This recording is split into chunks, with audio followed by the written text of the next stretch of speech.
What's up, everybody? Welcome back to Nerd Rage Radio. I got Derek B with me today, and we were just talking about like how many primes we own. This spawns from a post in Sanjay's group. Shout out to Sanjay of how many Optimus Primes does one have? And he had, you said 52? 52. I was like, who has 52 primes? And then everybody else was chiming in on it. Yeah. And then they were like, and then one guy was like, I'm almost in triple digits. See, that's like, so. what? Like, but I get it. So I was going through mine right in my head, and it's easy. I have a G1. No, I have 7. I have a G1 Optimus Prime in box. That's a re-release. There's nothing special about it. And then I have my G1 Optimus Prime from my childhood. 2. Then I have Magic Square Masterpiece Scale, the first one, Optimus Prime, the beefy one. That's my Prime that I currently have on my shelf. And then I have the Flame Toys model kit that Sean Diesel painted. That's 4. Then I have a Hot Toys Optimus Prime. That's 5. And then I have some other Optimus Prime up there that's in truck mode that I don't even know what it is. But it's up there with the Optimus Prime from Hot Toys in the same shelf. And I'm not 100% sure on what it is. And then I have the G Creations IDW Optimus Prime. And that's it. 8. I have 8. Hold on. 8. I have an Optimus Prime. It's a black version of Optimus Prime that turns into a pen. It transforms into a writing pen that Robert got me. Oh, okay. So I have 8 Optimus Primes. Okay. All right. But I get how it happens. So like in my head, like while Optimus Prime may not have a whole ton here, like, what if I were to do Batman, right? So 1, 2, 3, 4, 5, 6, 7, 8, 9, 10, 11, 12, 13, 14, 15 on pre-order. Upstairs, I have 16, 17, and then I have all my black and white ones up there. So I probably have 20-some Batmans, 19.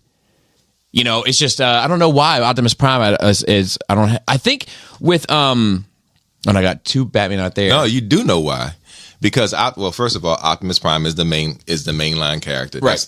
That's the market flagship, character, the flagship character. Yep. So every genre of Transformers, there's going to be an Optimus Prime. Correct. So when it comes to it comes to a matter of your preference of what type of Prime, what any of those lines that do Optimus Prime, right, which is your preference. So Hasbro, of course, got like a gang load Correct. Of every year variations of Optimus Prime, whether it be Optimus Prime, Optimus Primal, because they count those in that number too. Okay, they've been counting those in the number. I got none of them. So yeah, yeah, I know.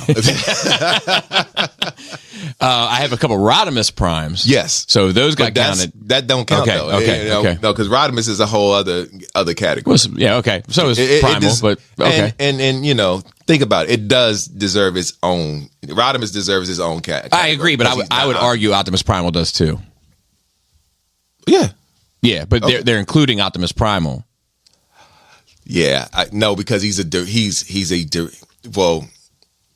they count him because he is a derivative of Optimus Prime, but he's not Optimus Prime. Right. You know what I mean? It's just like I get Megatron is Megatron, but the Beast Wars Megatron is not Megatron, although he has the same name. Correct. Megatron. Correct. So you include him in that line. You include him in that number based. We're getting geeky today, boy. Dude. We can do this all day.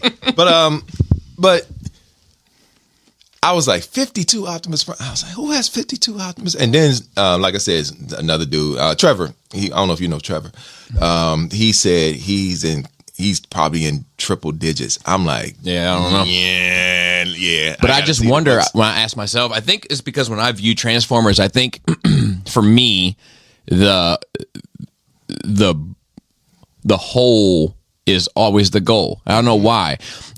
Like, take any of these characters here, right? Batman, Harley, Wonder Woman, Superman, Gambit, Rogue, Spider-Man, etc. I'm like, yeah, give me multiple versions, give me all the different poses, all the different options, like, but when it comes to Transformers, I'm like, nah, this one's probably good enough. I think because with Transformers, for whatever reason, I'm just like, I'm focused on the lot.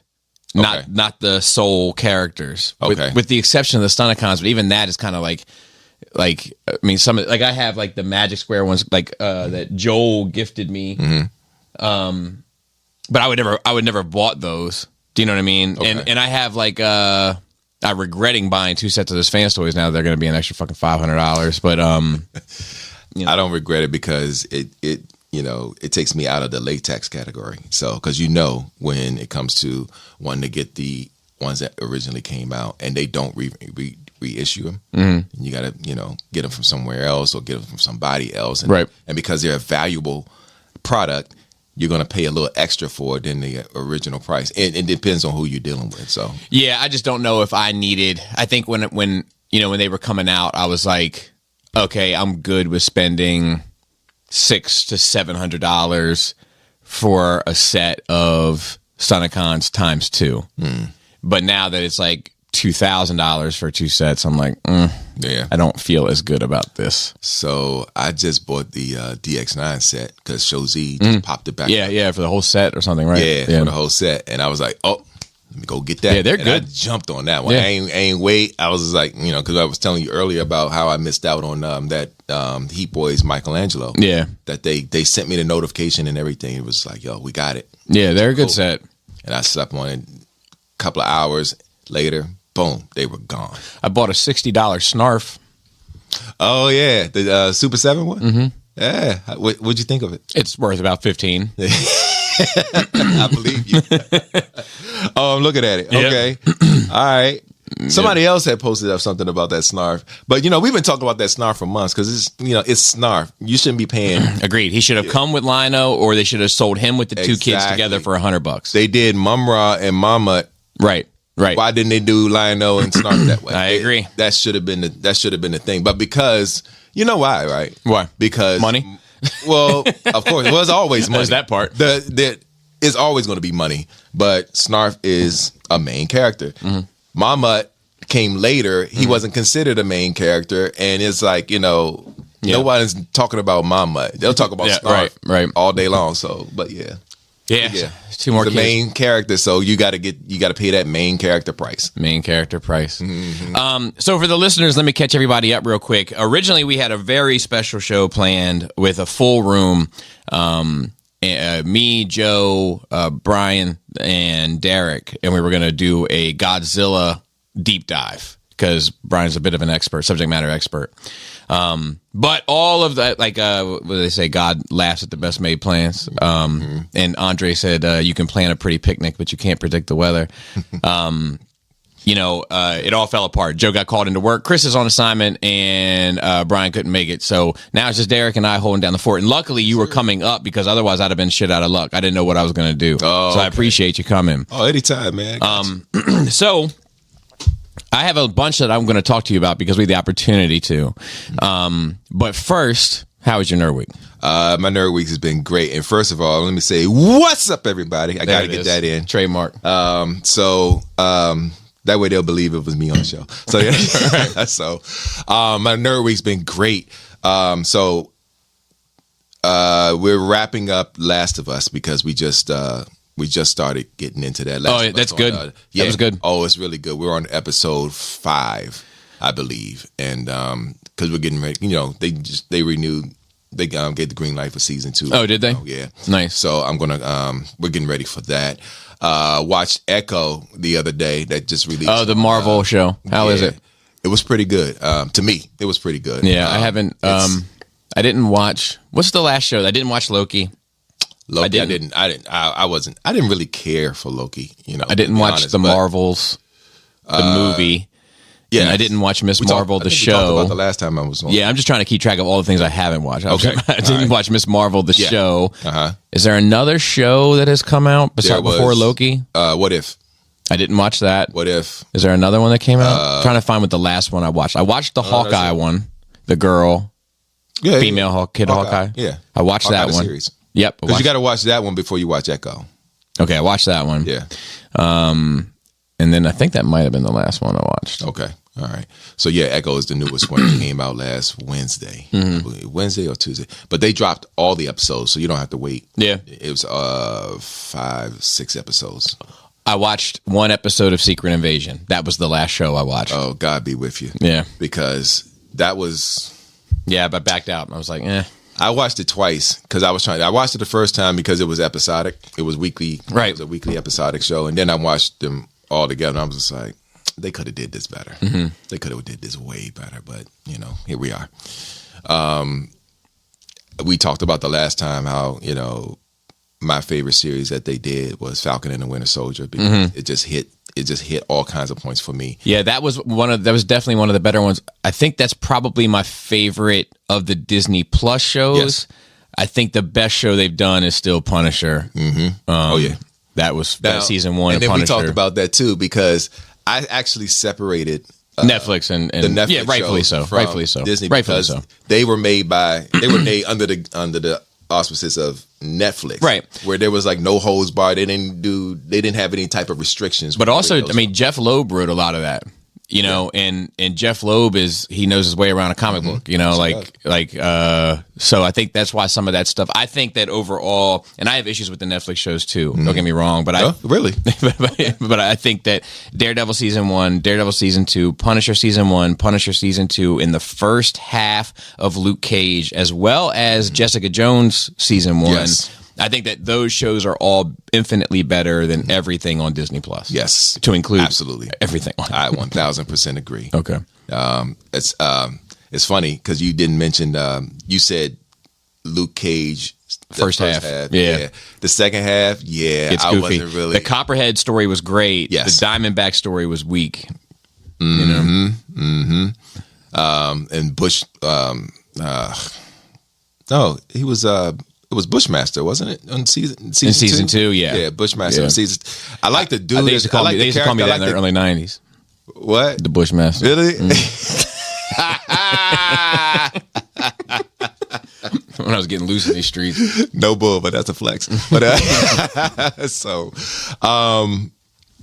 I like the dude that played Bushmaster. He's an outstanding actor, and I like what he did in there. But I think they limited that. They limited that dude in that dude's character. The Bushmaster character itself, was a it was a deep dude. If you read anything about the Serpent Society, and was reading through that throughout the years, you'll know that Bushmaster was a freaking beast. But of one of those characters, but. And that's the other thing I was wondering. I was wondering if they were gonna, there was some allude to introducing the Serpent Society the way that they were doing. Yeah. So, I was wondering if they were going to do that, but of course they, strayed away from that because that whole idea of Netflix doing the show and, Disney doing the show is so much different. Yeah. Agreed. But yeah. I would love to see Marvel take a more street direction. Like, it would be such a weird turn because everybody expects it to just keep ratcheting it up and ratcheting it up and ratcheting it up. Like big the quantum and fast, space and all that universes. And like, if they just took a complete left turn and said, nope, we're right here in Hell's Kitchen. Yeah, we're here in Hell's Kitchen for the next 5 years. You'll never see it. That shit would have been great. As long as they're catering to be a kid-friendly type of company, you'll never see it. Yeah, but they don't understand kids. I would have loved fucking Daredevil when I was a kid. Mm-hmm. Yeah. So what else? What else have you partook in? So let's see. I had a list of things to talk about. Because the droid doesn't have a note app. That's why I forgot last time. Oh. Are we still talking about that? You still hating on droids? Always. Oh, okay. Let's see. There was something else. Okay, so as far as shows, that's pretty much it. Mm-hmm. That's all. That's literally all I've been watching since I was last here. Mm-hmm. As far as stuff that I got, it's like. Well, you're always getting something. I try to. I'm trying to do new things now. Uh-huh. I'm trying to expand my horizon. I love that for you. Yeah, and it feels great. I'm trying to expand my horizon past Transformers. Yes, because it's like, man, I've been a fan of a lot of things when I was coming up, right? And we're 70s babies, so it's like Super Friends, everything that we grew up with, like, and then when the 80s hit, there was Transformers, G.I. Joe. Oh, man. G.I. Joe, Classifieds, Rabbit Hole. Yeah, that's a good line. Dude, I'm like, I started out with it, but I was like, I'm not really into G.I. Joe like I am Transformers. I have limited myself based on Transformers because I created this rule for myself because, with Transformers, there's no oh, you're gonna get just the main characters and then that's all you're gonna get. Right. You're gonna end up wanting the entire season 1 cast, and you want the season 2 cast, and season 3 you want the season 4 headmasters, target masters when they all come out. You're gonna want those. So your collection is gonna be big, especially when you want to display it. So what you're gonna do is you have to get yourself a discipline where you're saying, okay, where do I want to take this? Because space is also it should be a factor. I think it's the biggest factor. I think that whenever you are setting up a display area, the overall look, vibe, and feel of the space is numero uno. Yes, it's numero uno. Like all the toys, accoutrement, books, deco, all that shit comes second. If you set up a room that the vibe is good to begin with, you're already so much further ahead of the curve. Indeed. So that's why that discipline I had to, I created a rule for myself. I said, I'm no longer gonna buy things that I'm not going to display. Because what's going to happen is I'm going to buy it, I'm going to play with it a little bit, and then I'm going to probably put it back in the box and go into storage. And the storage room is crazy right now. Yeah. I can relate to that. So it's like, okay, well, I had to develop that rule. And then I broke that rule when it came to me saying, I need to expand my horizon. Because I was going to get another display case based on, other things that I liked collecting back in the day. Like Super Friends figure. I got like a bunch of, 7-8 inch Super Friends that I used to get back in the day, the tall joints. Namely, I got a John Stewart. I got a Apache Chief. I got a Samurai. I was looking for the Wonder Twins. I couldn't find them, but they did exist back then. A Superman, Batman, a Green Hal Jordan Green Lantern as well. And I wanted to display those in Wonder Woman because Sean's in the Wonder Woman, so that's her thing. Yeah. So I wanted to do just a display with those Super Friends figures, like make them look good.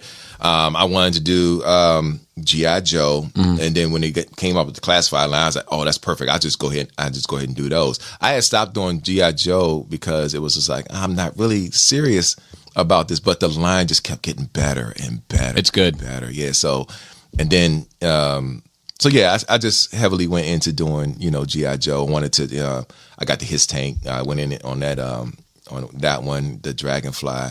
Damn, it's a lot of space. And see, it's a lot of space. But going back to my rule, I broke it because I wanted to, expand my horizon.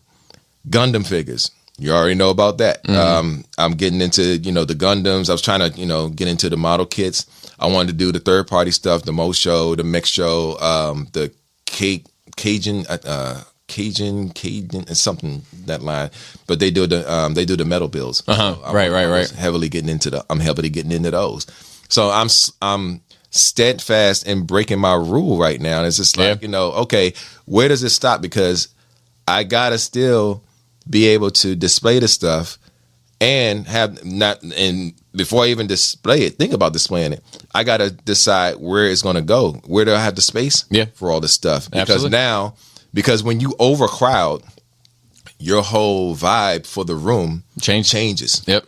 It's the reason why I didn't get I want the his tank. I wanted it, but I was like, man, I got no place for this. And it's like and I don't respond to vehicles in the same way that I respond to characters. So it's not like it was a super big priority for me, but I was like, man, this looks fucking cool. I would like to have one, but I don't have the space, so oh well. Yeah.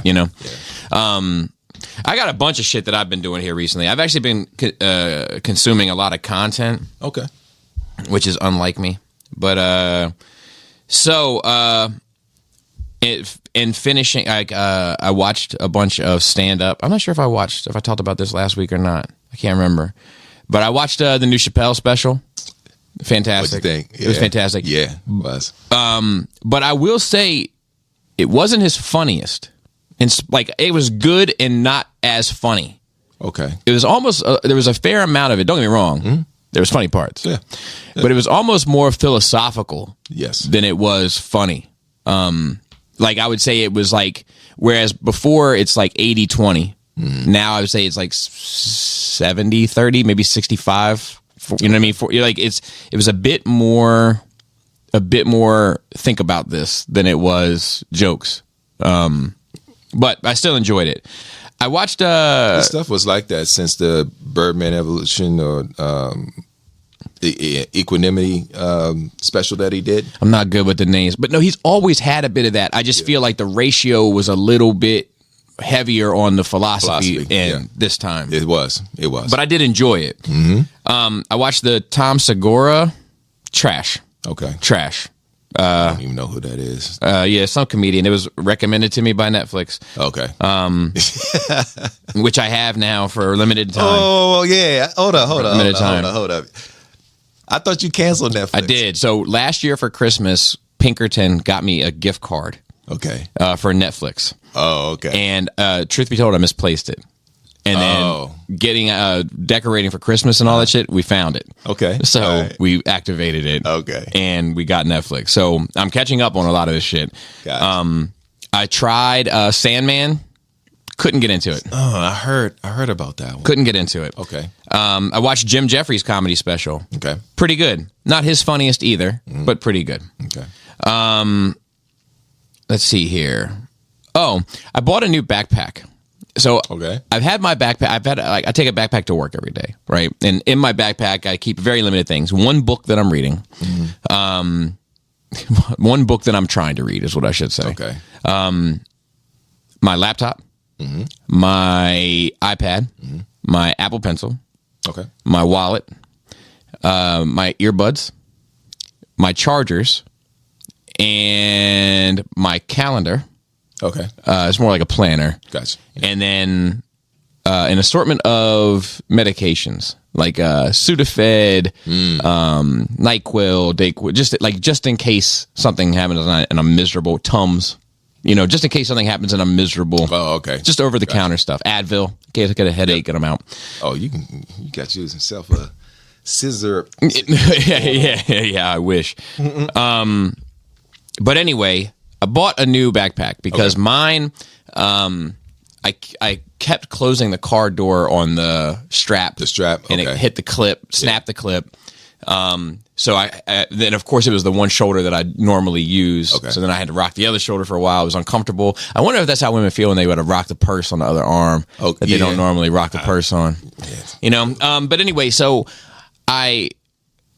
we did a little research, right? Because there was things I didn't like about mine that I wanted to fix on the next go around. And I've had this one since 2018, so I take good care of my shit. Okay. And going through it, I found it, and I'm happy with my purchase, by the way. But going through and finding a backpack, what I found fucking great is on Amazon, and I recommend everybody give it a shot. Okay. Google backpacks, start looking through them. Yeah. They'll have pictures, product pictures of it, right? And they show you what the inside's like, what the pockets are like, and all that kind of stuff. And then they show it on people or with people in environments. Yeah. But they are always, and I mean always, and I try to refrain from always and never here, but they are always photoshopped in, and it is the most awkward shit in the world. It's like some guy sitting on a park bench, and then there's this fucking backpack just photoshopped on the bench next to him that clearly looks fake. It's fucking great. I recommend everybody give it a shot. It's funny as hell. All right.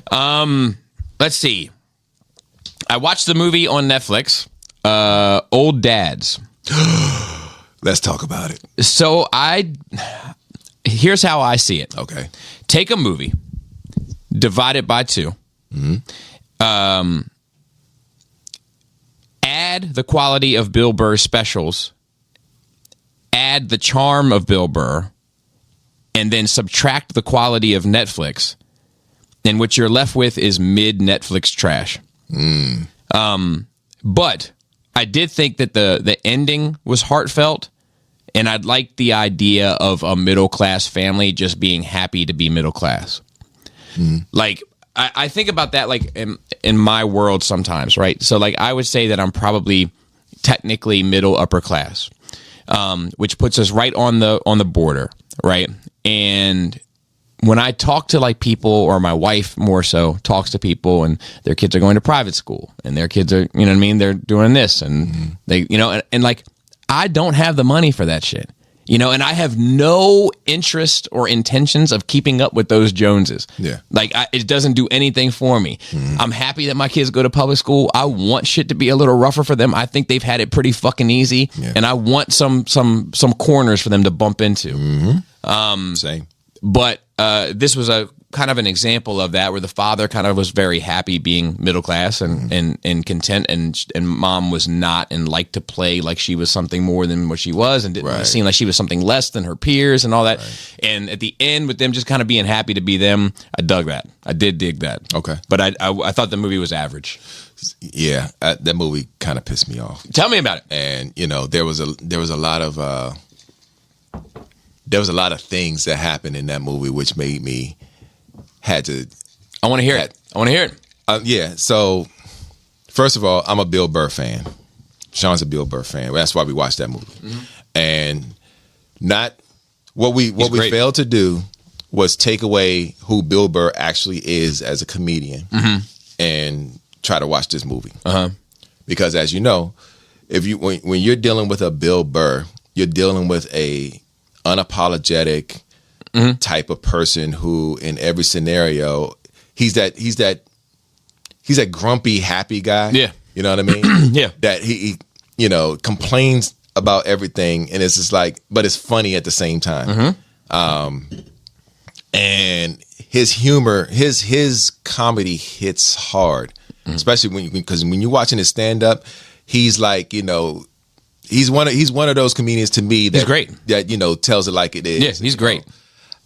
I watched this movie and watched his character not be Bill Burr.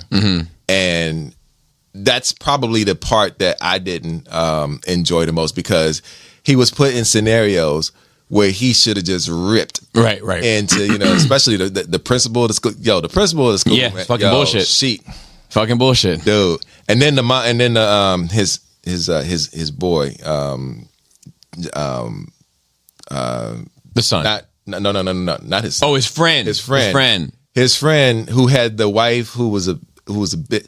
Yeah, I know. This a kid friendly show. So no, this show is not a kid friendly show. Dude, you know people, you know, the kids in elementary school listen to narration, but they shouldn't. They shouldn't. But you know, who are we to tell them what to listen to, right? So, no, but she was a bitch. Yeah. She was a bitch. Yeah, for sure. The kid that, you know, they had together, and he was a freaking monster. And it's a very kind of like suburban. My kid can do no wrong. It's the right. Yeah, I hate that shit. And he was, and the shit was happening in public in front of everybody, and then most people was like, you know, they were trying to turn a blind eye to that shit. Yeah.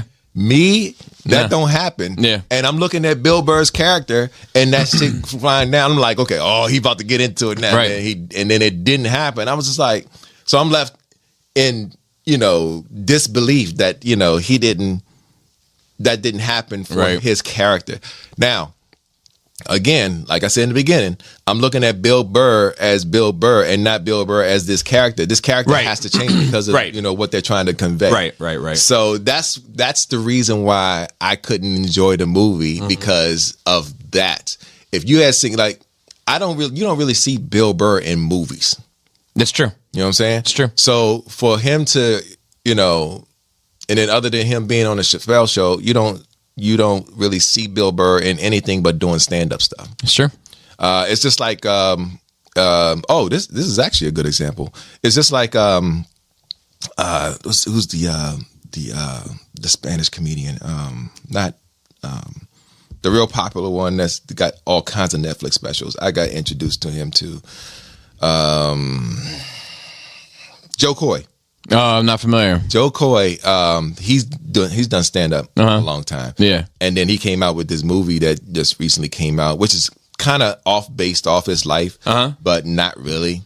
there's some elements that were put in it, but there was a lot that was taken out. And I watched that movie, and I was just like, it was okay.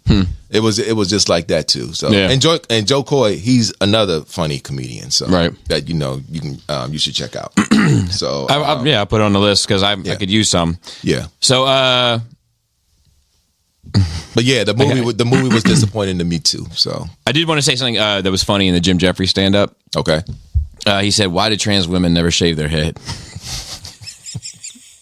We about to get canceled. No, but like it is funny, right? Like you're transitioning from female to male, right? But you're gonna keep God's gift of hair.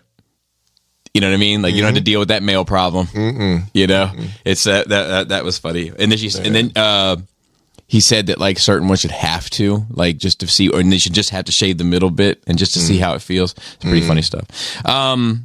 I watched Black Mirror season, this latest season, episode 1 and 2. Okay, I've heard of the series. I never watched it. So the series in the past has been great. Okay, this is not off to a good start with me. The first episode is just a South Park ripoff of the Terms and Conditions episode. Oh, okay. And the second episode is so fucking boring that I'm on my third attempt to get past a half-hour mark in it. It's just fucking dull, Daniel. Very, very, very bad. Okay, so far.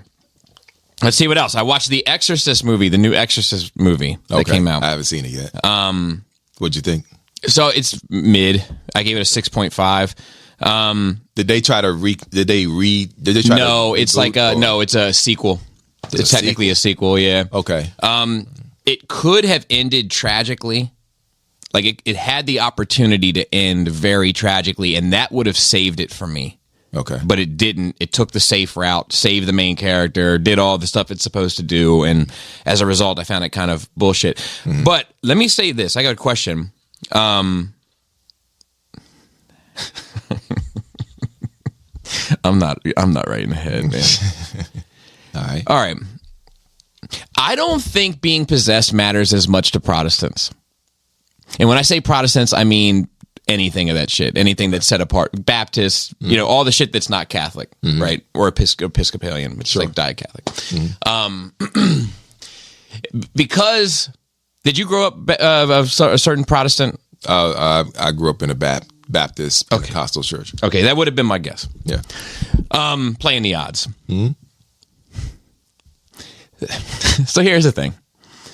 If you have motherfuckers speaking in tongues regularly in your shit, if you have people smacking people's foreheads and healing them, if you have people playing with wild and dangerous animals because God will protect them from it, in my head, if somebody comes in possessed, yeah, any given Sunday, really, like it's fucking business as usual. Let's sort this kid out. Like, I don't feel like it should be as shocking to these people. Yeah. I think with Catholics it works because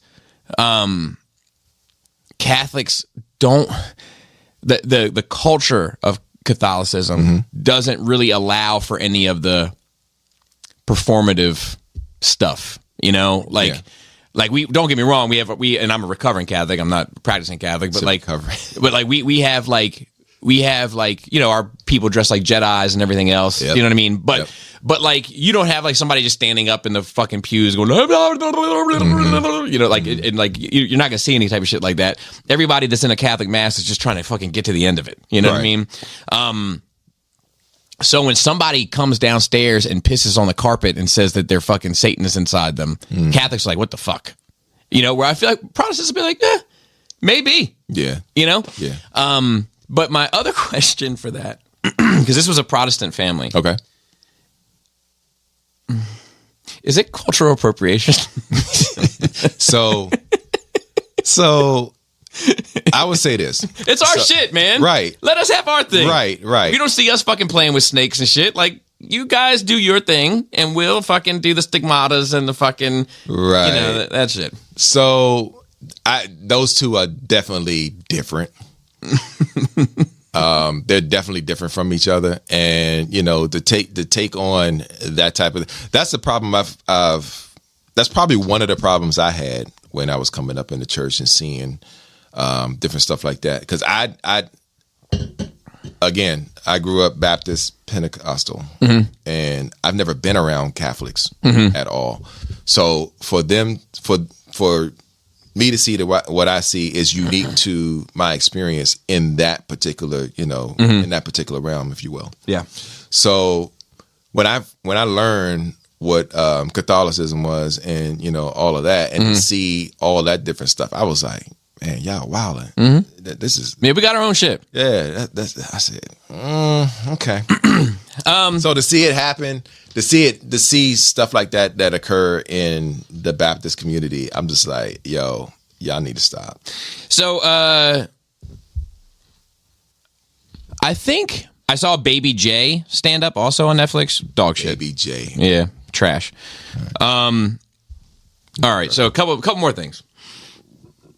I think when you Jaina. said Baby J, I instantly thought who I don't know what his name is. that? Yeah. It sounds like a rapper, but like he had a regular name, and then it was like AKA Baby J or something. Okay. I think my daughter's generation has an obsession with the N-word. How you mean? I'll tell you. So, like, first of all, like the kids are like known to get on like the video games and stuff and just start shouting it at one another at the top of their lungs. But also, there's like every time, like I swear, I probably hear it once a month about like, the who's got the N-word pass and who doesn't have the N-word pass, and I don't know. I'm just mentioning it as an observation that I'm seeing that there seems to be an obsession with it. It's an obsession because it's not yours. I mean, when something is not yours, you're obsessed with trying to, like the forbidden fruit. Exactly. So when you see it being done in someone else in your environment, and that they're not supposed to be using it, your curiosity peaks, and it's like, how many of them do you think? Practice it at home? Happening because it's behind closed doors, and at the same time, it's happening around them with no repercussions, because it's not like you're gonna sell. It's not like they're saying you can't say that, right? You can't do that, But I will also say this as a gamer myself, and I'm in groups, guys, but it's groups with me, and there's maybe one or two guys that are not us in that group, and depending on how you know them and how, like, I know you, right? But I've never known you to use that word. If you never will. If you were to use that word, I'd be like, yep. It's never anything. What we doing? It's never anything personally that I've ever felt the need to say. Like, it's not even like there's other words I've never said too. Like, just that if you were to thumb through the dictionary, you'd be like, well, you've never said, anesthesiologist, but I've never had the need to say it. Right. I've never felt the need or urge to say it. Right. Right. It's slang, but at the same time, because I don't use the word prevalently, it may come out in certain situations, but it's like, I don't use it on the strength of, I know that word, I know what that word is, I know where it came from, and I know what it's used for. I just feel like it's like their fucking go-to. Right. It's like that's first base. It's like you don't even build up to it. Like, right. give fucking idiot a chance or something. Like, you know what I mean? Like, but I promise you, if they understood what that word was and what it does and what is intended and what it was intended for. Dude, I think some of them do know. I don't think they give a fuck. But here's the thing: as time changed, that word is being used more, in these settings, it's becoming canon in a sense. You know what I mean? Tell me. Okay, so I've noticed that every new generation that comes about, that word kind of elevates, but that word takes on a new definition. You see what I'm saying? Well, yeah. I mean, it takes on a new definition in a sense that it's definitely different. It's been now than it was a couple hundred. It's been retooled into something else. Yeah, for sure. I'll give you an example. In jail, if you wanted to let everyone know that you're gay, or you take you do sexual favors, right, or all that type of stuff. You sag your pants.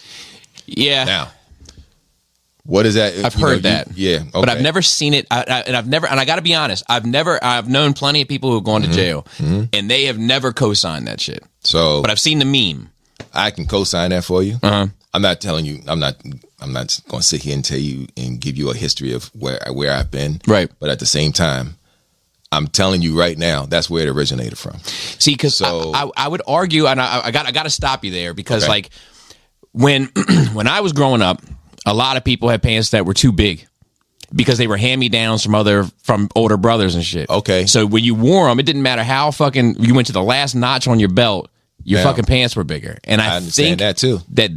I think that had a big impact on style. And when people that were poor ended up becoming stars, then people started to emulate this misfortune. Yeah, I'm gonna have to disagree with you on that one, because it's clear. It's a clear statement. Oh, it's a clear statement. It's an absolutely disagree clear statement. Now, I get what you're saying, and I get that can be valid, but at the same time, when you were poor, you were doing things to try not to let that happen. Like, if you wore hand-me-downs, because that's what it is. It's hand-me-downs. Or they bought them too big for you because they were like, you're going to grow into this shit. Exactly, because you're going to last a while. Correct. You basically you put a belt on, or I even say a rope of some sort. You put that around it. Out here looking like Huckleberry Finn out this moment. No. But I'm saying this is what it was back in the day. To that point. Because I've had hand-me-downs brought to me, but I was told, you put a belt on and, just wear it this way. And then, that way, nobody's looking at your ass or anything like that. So, but that's that. Yeah. There's a difference in that. Now, when it's being done, it's being done on purpose. They're they are retooling it from what it originated from. That's what I'm talking about. Because the original definition of that was, I want to be somebody's here. Letting you know it's available to you. Just let me know that I need to know who wants it. So it was also a form of protection too. For sure. When that, if you had somebody that was, that they look out for you. It was, you were property. Once you were property, exactly. You were that person's property. Yeah. And that person who has that property protects that property. Right. So of course, in that entire time, that guy is protected. You don't mess with him. You don't look his way, or do any of that. Right, I get you. Now, when it traveled outside, it was told, oh, we're going to use this as a style. Now, I don't want to, I'm almost 50 years old. Right. I come from a generation where, you were taught to dress clean. You were taught to dress nice. You were taught to appreciate your clothes, and be presentable at all times. So when I see stuff like that, and I know where that came, and given the fact that I know where that comes from, that's a problem for me, and it immediately gets addressed when I actually see it. Now, when it first started happening, that's when it was, everybody was up, a lot of people were up in arms. It was up in arms about it, which they rightfully had to be. And then, you was like, pull your pants up. Now, here's where it became an even deeper problem. When I would go in places, and then I would see young dudes with all that going on, and someone that's not them, of their community, be like, pull your pants up, boy. And they'll say, pull your pants up, boy. And then that takes on a whole other situation. Right. Because there's him being in violation, and then there's this other dude being in violation. Right. And then me stepping in, like, whoa. And I'll say something like, that's not for you to be dealing with. I'll deal with it. He's of my community. Let me deal with him, because the way you're dealing with them is not the right way to deal with it. But so I agree with that too. I agree with that too, but I don't view things that way. Okay. Right? Like let's say like we're outside, right? And there's some we'll say white kid running around hitting recycling bins with a baseball bat. Right? Okay. Feasible. Okay. Right? Believable, right? Sure. If you correct that behavior, I'm going to be like, "Thanks, man." I need you to let's rewind that. The way I presented this is it was the way he approached it. Correct. Now I do agree with that. Like, and you threw in the boy part. Yeah. Right. You threw that in. Right. I don't feel like that doesn't happen. That's some extra shit. You know what I mean? That is, but it's extra on purpose because I'm trying to convey an example as to how he was dealing with it. Right. That's why I said let me deal with that. Yeah.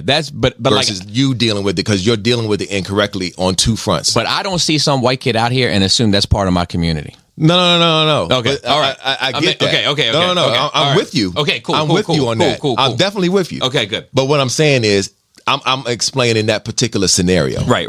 You know, and that's just one scenario. Right. It can be it's a whole plethora of scenarios that come in. Of course. Your scenario that you did, it was a general because there could be a black kid that did 100%. The same thing. 100%. You know, and it's the same connotation of addressing that situation. Mm-hmm. So.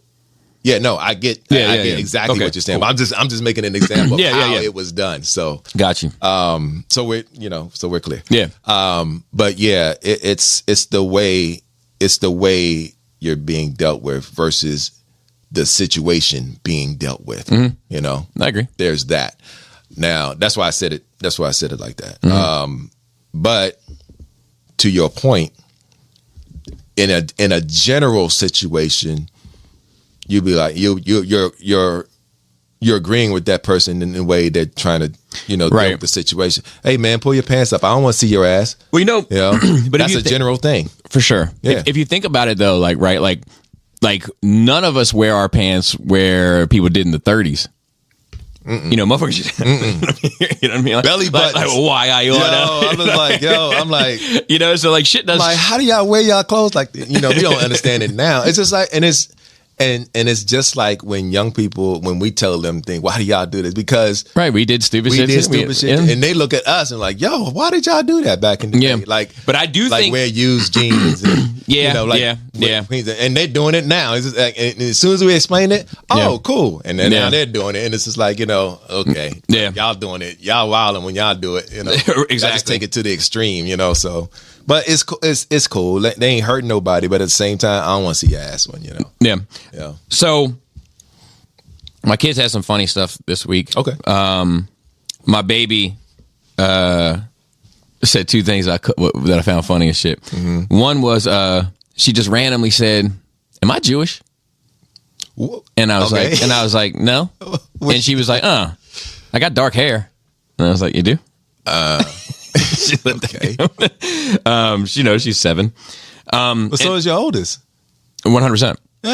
Yeah, but my 7-year-old is trying to make sense of the world. You know what I mean? So she's like, why do I have such? I mean, her hair is my oldest is darker, but shit. My oldest also dyes her hair and shit. Like, she blonde does. Her, yeah. Like I didn't know that. She'll do like highlights and stuff like that. Right. Okay. And then she said. This was like it was such a deep question that I said I can't answer that right now for you. Okay. 7 years old, right? Uh-huh. She was like, "Is praying and wishing the same thing?" And I was like, "We'll tackle that another day." It's on another level. We'll tackle that another day. Yeah. So my last question. I like that for her though. I do too. Yeah. I do too. My last question. Okay, so for me, when I view R&B music, I don't consider like the Temptations and shit R&B music. Like to me, R&B in my mind, right, is this blend of like hip hop and soul, right? Soul is soul, and then there was this blend in the late '80s, like when you get like Mary J. Blige, and you get even like the New Jack Swing stuff, like Bobby Brown, BBD, all that kind of stuff, right? Teddy Riley. So Teddy Riley, correct. Virginia, DMV in the house. Yep. So to that effect, right? R&B, meaning that era of music. Mm-hmm. Would you put R. Kelly in the top 17? That's a joke. Oh my God. I'm sitting there, I'm literally thinking about it.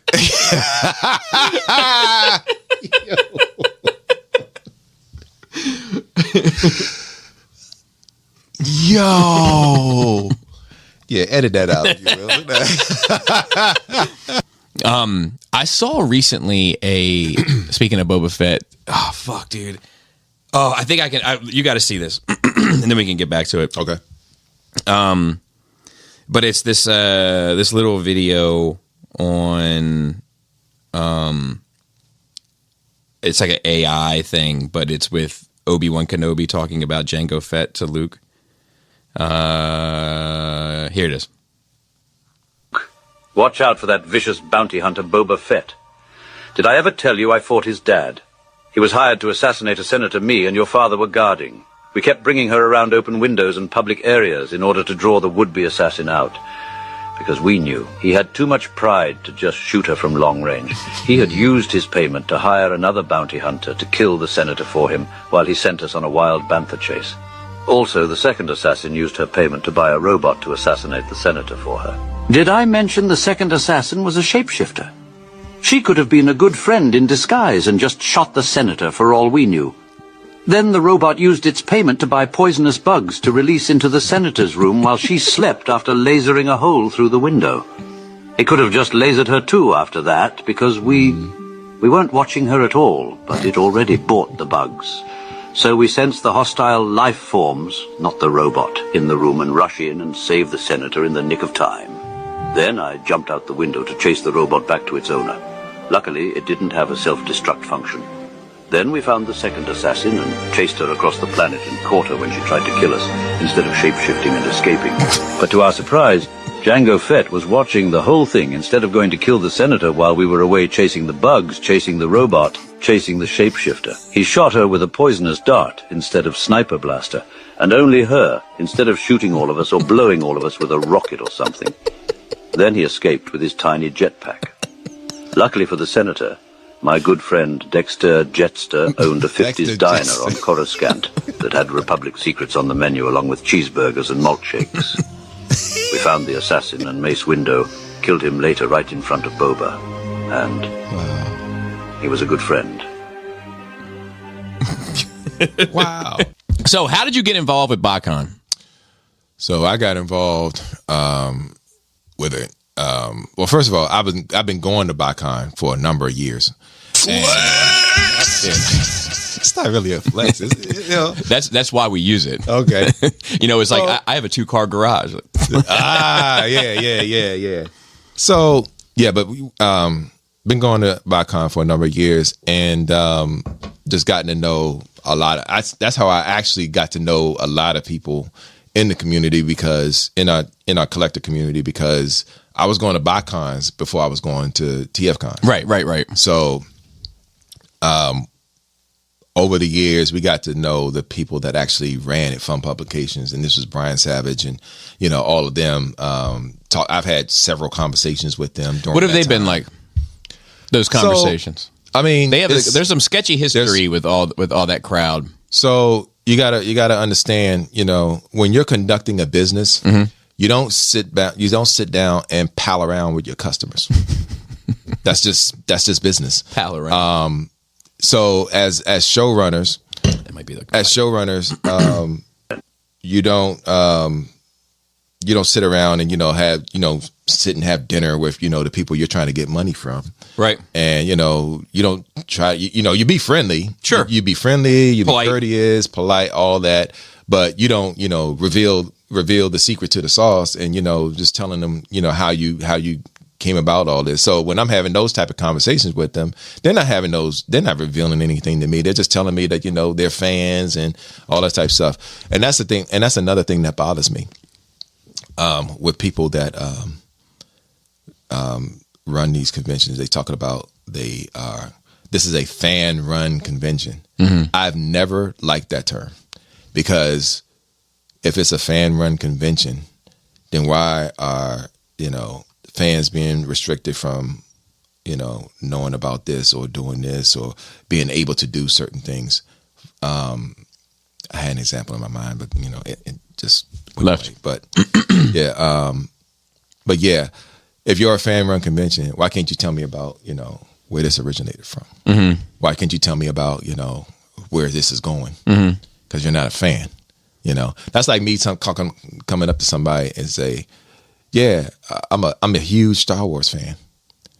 I seen Star Wars. Mm-hmm. I like Star Wars, mm-hmm. but I don't know the in-depth history mm-hmm. where I can sit down and have a conversation with you about how how Luke came about, mm-hmm. and who his father originally was, and where who discovered him before that. Mm-hmm. I learned about that as the stuff was coming out, but all that when the movies came out, I learned all about that when the movies came out.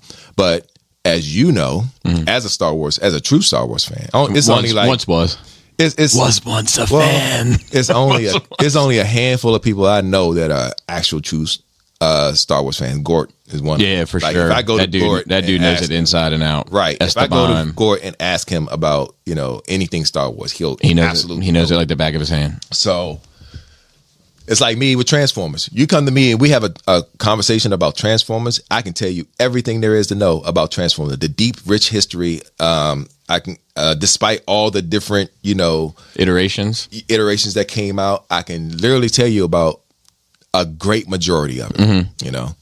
But if you can't tell me at least the basic stuff, you're not a fan. Mm. So I would go and have these conversations with these quote unquote showrunners, mm-hmm. and be like, "Yeah, man, I'm really liking the way they did because they did this, that, and the third," and they're like, yeah." They get, you know how you get that, yeah, that nod, like they're just trying to get through the conversation, right? Exactly. So I'm just like, all right, cool. But to your question, how did I get involved with BotCon? So Hanny. Well, to be fair, is that how you're framing those folks, like Savage and them? Is that how you saw them? Or I saw them as business people who mm-hmm. wanted to put on a good show mm-hmm. and make sure that everybody had a good time. Copy that. That's what BotCon was to me, because I did see a good show and I did have a good time, and I got to meet people that I never thought I would meet. Otherwise from not going to that show. Mm-hmm. And I've been friends with those same people even to this day. Mm-hmm. And of course, as you know, people grow apart, and you lose touch or whatever, and then life moves on. Life moves on, but Facebook is a good thing for that. Mm-hmm. But as far as the staff that ran it, I thought they were cool. I thought they were nice. I thought, they did everything that they were supposed to do. And because I understand how business works, because even back then I was a businessman running my own company and, doing what I do, I understood that the relationship between a fan and a business person is two different things. So I can't be asking them about certain things. I can't be coming up to them like, "Hey, so how'd you get this together, and how'd the concept start and all that type of stuff, and what's your numbers looking like, and all right, doing stuff like that." Because my mind back then, because I'm business minded, I'm wanting to know that stuff, but I know I can't get that stuff, so I know better than to ask stuff like that. Right. So when I'm having conversations with showrunners and even at TFCon, these are stuff that I wanted to talk to them about, and if they're willing to talk to me about it, great. If they're not, great too. I'm still want to try to enjoy the show. Yeah. If you're running a good show, you got everything set up right. You got your guests coming out to see the fans. These phenomenal talent that comes out to these shows to see the people that they literally help raise. Because when I was coming up, Transformers, all that was everything to me. Mm-hmm. That's how I was raised, because who on this podcast right now can't tell me that they learn life lessons through knowing it's half the battle? Oh, right. You know what I'm saying? After the G.I. Joe ends, there's those, I gotta be honest though, I stick a fucking fork in the fucking toaster all the goddamn time. If I can't get that fucking bagel out, that fucking fork is going in. Right. And I always think to myself, man, they'd have a fit. Fucking Lifeline would have a fit if he saw me right now. Yep. Hey, because that's where I learned. If you see a power line on the street, don't go up to it. Yeah. Call 911 and have them, them do it for you. you can't call Roadblock because he's not going to be there. Yeah. So, That's true. But that's how most of us were raised. And, to hear these talent that voice these characters to teach you these life lessons, it was an honor and a privilege to actually see them and meet them. Now, they're not the writers. They're not the ones that produce the show. Right. They're the ones that give life to the character that you perform. love so much. Right. So you're giving them, you're paying homage to them. Sure. When they come in, you want to get their autograph, take your pictures with them because that's the precious moment that you have. So when these showrunners put that all together to make these opportunities happen for you, where you can meet your quote unquote childhood heroes, right? You have that opportunity, right? And you're grateful for them for that. Now, on the business aspect, you can't learn everything then. When I met Hanny, at TFCon, and we had conversations about him and what his business is, because Hanny, for those people that don't know Hanny, first of all, Hanny is the owner and operator of Agabus.com, and he is a phenomenal dude. He's always busy, but at the same time, he's not too busy. He hasn't been too busy to have a conversation with you if you're at these shows and whatnot. He'll sit there and talk to you just like some of the others. Although he owes me a text back, I'll tell you that. Yeah, he owes he owes me several texts back right now, and we're running a show right now, so it's like, but he's always busy. That I can definitely say that. Yeah, I know. But when it came to BotCon, when he was getting ready to do it, he called. No, I happened to call him one day, and we were just talking, and then he was like, "Yeah, I'm about to do BotCon," and I said, "Oh, cool, all right." And then we were talking about what we were talking about, and then I remembered him saying that, and I'm like, "So BotCon's coming back. He's buying the license and everything." So I instantly started thinking about things and thinking about concepts of what to do at the show and everything. And then so I called him back. I'm like, "Hey, I had this idea. Let me run your panels. And I'm very experienced with talking to people. I know how to run panels. Let me run your panels." And he was like, "Cool. I trust you. We can make that happen." I said, "All right, cool." So a month later, he calls me and was like, "Hey, you're definitely running the panels, but I need you to do something. I need you to do something even bigger than that." I said, "Yeah, okay, what's up?" He said, "I need you to interview Frank Welker." And this is when he found out he was getting Frank Welker. And I was like, holy shit. And you know who Frank Welker is. Of course. And I was just like, "Are you sure?" He's like, "So yeah, you're running the panels. Just create one where you're talking to him and y'all, talk for a while." For the listeners, in case you don't know, he's the voice of Megatron. Yeah. Among others. Yeah. I consider Frank Welker, and people, some people get mad at me when I say this, but I consider Frank Welker the Mel Blanc of our time. The Mel Blanc of our time. Fill me in, remind me. Mel Blanc is the voice actor who did all the Looney Tunes. Okay, that's what I thought it was. Like, you ever seen that Speechless print? Speechless print? Yeah, it's fucking, dude, I'm getting the chills thinking about it. Okay. But it was after he passed. They did this animation print. And it's like all the Looney Tunes characters like standing on this stage, bowing their head with like a microphone lit with a spotlight that's empty. And it's fucking great. I've never seen that. Yeah, and it's like an official Warner Brothers print. Like it's okay. Yeah, but it's moving, Wow, that's what's up. But yeah, he did it fuck ton. Yeah. And Frank is no different. He's done a crap ton of for sure of characters, and so like I said, I consider him the Mel Blanc of our time. So to get that honor, it was just like, yo, I'm definitely on it. And I've been studying and doing all this stuff. And then getting back to my relationship with BotCon in the past, I've gotten to know, towards the end of BotCon, I've gotten to know several of the talent that used to come down there. Frank Todaro, who's another voice actor, he had the honor and privilege of interviewing Frank at BotCon 2015. And me and him became good friends over the years as well. When I found out that I was doing that interview with Frank Welker, I instantly called Frank Todaro and was like, "Dude, guess what I'm doing?" And then I told him. He was like, "Yo, that's cool." I said, "Yo, I know you got some tips for me," because I'm talking to somebody that's like the previous person who had the work experience, you're trying to get the knowledge from them to find out what to do. The one thing he said to do, he said, no matter what questions you have, let them drive. The interview. Yeah. He said, no matter how many questions you got for him, let him drive. Because there's going to be some instances where he's going to want to just ad lib and talk to the audience. He's going to just do things. Let him drive.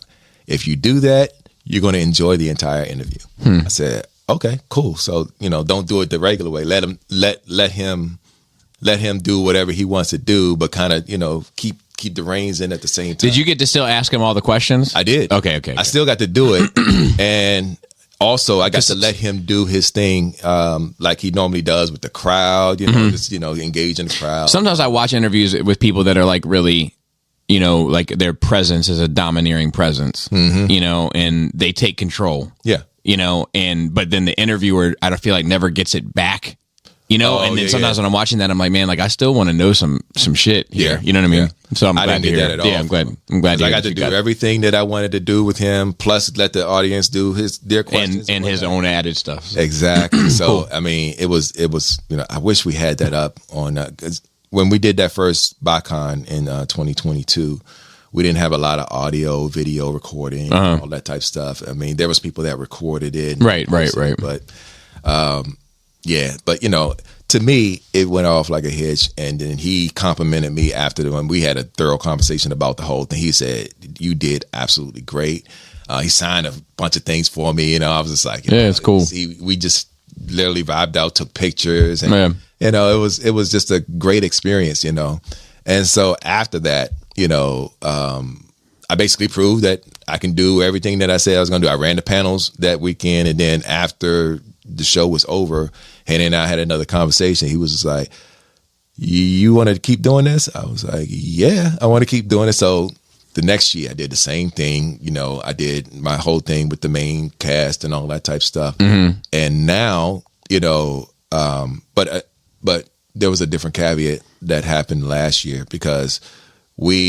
Sean and I, shout out to her, by the way. Yeah, loving my life. Yeah, she's great. She's phenomenal. She, I can't, I'll talk about her all day. But, Sean we wanted to be even more involved because there's some things that we can do extra with the panels and with the show in general. Sean is, if you didn't know, Sean's a VP in marketing and sales. Nice. For the company that she works for. I can't. Yeah, of course. But that's what she specializes in. So we had a conversation, and then I was like, well, let's run it past Hanny. She had the idea of promoting BotCon, through the news outlets and through the papers, and social media, and all that type of stuff. Of course. Presented the idea and the numbers to Hanny, and Hanny was like, "Okay, well, let's do this, and then see how it does, and then we'll expand." Not only did she deliver on everything that she said she did, she got even more from the venue that in what we originally were going to get, and that was all thanks to Sean. And her experience with dealing with the people in the New Jersey area and all of that. So, and the connection of people that she had during that time. Right. Shit. So when you saw Hanny getting interviewed by the local news company, the news folks that were in the area, and they got featured in the news and all of that. Sean did that. There was a lot of media attention that BotCon got that entire weekend. Right. We partnered. I went and reached out to different vendors to do sponsoring of the show and everything. I reached out to, and that's how we got YOLO Park. YOLO Park, you know who YOLO Park is, right? YOLO Park is the company that does the model kits, the Transformer model kits. They did all of the Transformers Rise of the Beast model kits. Okay. Last year, as a matter of fact. I guess that would be why I wasn't familiar. Yeah. So reached out to them, and YOLO Park at the time were a fairly new company. And I reached out to them, and it's like, hey, we're doing BotCon. This is our show. It's going to be in so place. Would you be interested in having a presence there? And they said, sure. And I was like, I said, is there anything in particular that you want to do at the show? You want to have a panel or anything like that? And that's when they were like, we're going to just send you product. You do with it what you want with it, but all we ask you to do is tag us on your socials and put pictures up and tag us on your socials. That seems reasonable. They sent us the it was a 32-inch Optimus Primal, all mechanical, smokes coming out of it. Oh, I have seen that. Yeah. I have seen that. I literally did a commercial spot for him. Gotcha. And we came up with the idea of doing that. And shout out to my man Anthony. And he was like, he was there shooting he was doing the 3D. He was doing this 3D thing with the room to show it to, so we can put that on the site to give everybody a map to know how to get around the venue and whatnot. We were doing the video for that Optimus Primal, and he was like, dude, let's just do a spot. I said, okay, let me write something together real quick. But we didn't have time. We had to really get it done because we had to do all of this before we opened the doors on the first day. And so we had the Optimus out there on display, and then I was ad-libbing everything that I said in this one video. You can actually see that video on the BotCon official Facebook page and on YouTube as well. So we put that up. That video got, that weekend, it got like 30,000 views. Wow. Because we tagged Yolo Park on it. Yolo Park sent it on all their socials, and then it got all types of attention. Right. That video right now is at about 80,000 views. Nice. So that was pretty successful. Yolo Park sent us a bunch of product to give away to they sent us a product to give away to the talent. They wanted us to give them as giveaways to the attendees that were there. So what we did was every panel that I had, we did a raffle for each. We did a ticket raffle for each of those. They sent us like 20 figures a piece for each, and it was an Optimus Prime, an Optimus Primal, a Bumblebee. There was another character. That's fine. But it was another character. Gave you a fair amount of shit. Right. Right. It was like 40 pieces that we had to give away. Wow. But every time we did the raffle, the person that was in that panel, at the end of the panel, they took a picture with the raffle winner, and then we posted it on BotCon official, tag Yolo Park and all that type of stuff. And that became a phenomenal partnership with Yolo Park for BotCon. We've been doing others. I've been reaching out to others as well to get them, do BotCon stuff. Right, sure. So that's what we're preparing for. Have you gotten pushback? Surprisingly, no. The first year, though, we did, because there was a lot of things that happened that first year that, people that didn't even come to the convention, they got secondhand knowledge of. And I'll put this out there too. So, Pete Sinclair. Yeah. I mean, he is the hot button, right? Like he's the dividing factor. Right. As you know,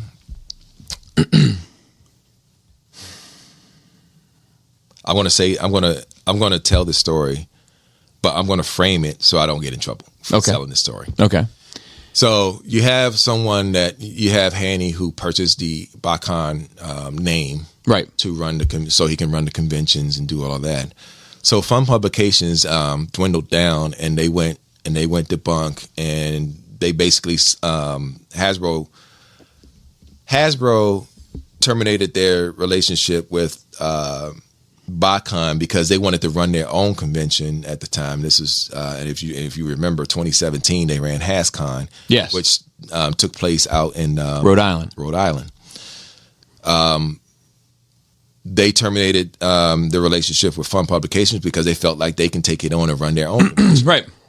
So that convention did sort of well because because Hasbro was doing all their products at the same time, not just Transformers. Right. But Transformers was one of the most popular attractions that they had there. Oh, was it? Right next to Nerf. Really?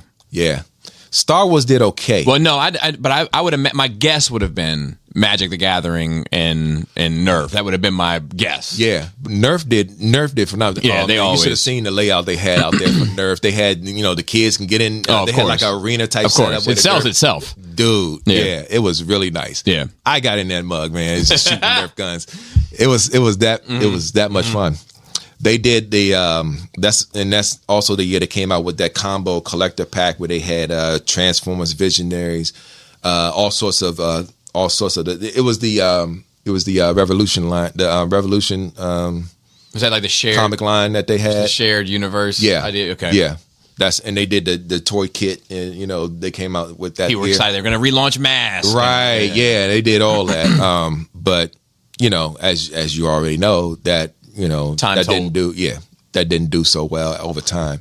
But getting back to HasCon, Fun Publications, they took that away from them, but they didn't take the Joe thing away, which is why G.I. Joe had a very small presence at HasCon that year. I mean, they had like a little booth for G.I. Joe, and they were doing concept stuff. Interesting. And that's where I'm in my belief that's where they were thinking about the concept for G.I. Joe Classified. Because the stuff that they had at the time, it looked exactly like what they're doing right now. Gotcha. But it was a very small setup, and they had like 4 people in this small booth outside the convention, talking about it. So,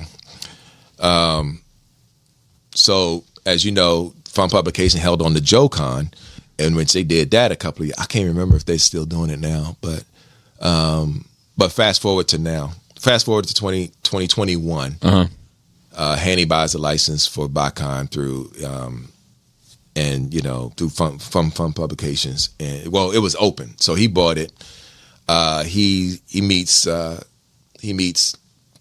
certain gentlemen from Fun Publications, who formerly was Fun Publications, but he had ran his own show before. RobotCon or something. Peace RobotCon. Right. He ran his own show.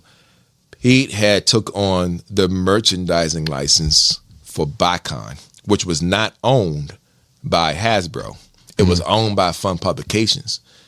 Pete's company, Night Shining, took on the licensing for BotCon because they were diminishing everything. Right. So he took on all the product. So fast forward to BotCon 2022. The relationship between Agabus and Night Shining was Agabus is going to run the convention because they own the name. Night Shining at the time, he let them come on to sell their BotCon merch because it had BotCon's name on it. He had the license and all of that to it. So he was coming on to just basically sell his merch. He had no input on how the show ran or anything like that. That was all Hanny. Hanny and, his select couple of people that he had running different things, and including me running the panels. Right. So when everyone saw that Pete was involved with the convention, it caused them to, rehash these stories that happened back in Fun Publications time, where it was credit card thing. And there was like some racial insensitive things. And let me. I've always been a believer that Facebook is a form of entertainment. It's a form of entertainment where you get on there and see a couple of things you laugh at. Like that. I've never treated Facebook as a personal outlet. You know what I mean? Right. I'm telling my business. If I'm going through something that day, I'm telling everybody about it. Like a diary. Exactly. So Pete had this thing where he likes to talk about everything that's going on in his life. He has his political views, the thing that's going on with his kid, and which I'm not privy to. He's autism. Okay. And there was a couple of instances where and then this is a combination of, and when I say social media, I'm not talking about just Facebook. I'm talking about Facebook, Twitter. I know he was a big Twitter guy. Yeah, and was posting all of this stuff. And with that, when you're when you're the face of a business, they're going to tie it to it. They're going to tie that to it. Fun Publications diminished their relationship with, Pete at the time. That's why he formed Night Shining and took on the license and all that type of stuff. So Fun Publications at that point was dead in the water in regards to Transformers. So to sell all, because he bought all that stuff, he was trying to sell off all the merch and, just do empty house, everything. Yeah, exactly. So, with that being said, he, joined up with Hanny to, form that relationship where he wanted to just sell the product and, he didn't want anything to do with, the planning and all that type of stuff. He helped, he consulted. He consulted to say, because, you consult with someone that had the experience in doing things. Right. He had no experience. Hanny had no experience in running a show. Right. And this dude has a ton of experience. He has a store which he sells his merch. Sure. So he was getting advice from Pete, and he's asking him, what if we do this, and then Pete's giving his his opinion on it, and that's all it was. We ran into a problem. We ran into a couple of things during the show, particularly. Well, I'll speak to the problems that occurred with me. As you know, I was running the panels, know exactly what I was doing. Right. Came time for, all the voice actors to come in and do their thing. And I'm getting the crowd ready and do all that. Pete had this penchant to come in and try to whisper in my ear advice on what to do. At that time, we had a couple people recording. The main thing that Andy did not want to happen was he didn't want Pete's face being seen on video or streamed in any capacity. Right. Because of everything that was going on with Pete and what everybody thought about him, he didn't want that aura, that type of aura on BotCon itself. Right. Because the idea is to show everyone that BotCon is not Hasbro. BotCon is not Fun Publications anymore. Right. It is strictly run by Agabus, and we're trying to do something new with it. Right. So, with that being said, because I knew that was the case, I got frustrated because he kept trying to talk to me while I'm trying to, entertain and trying to get everything together.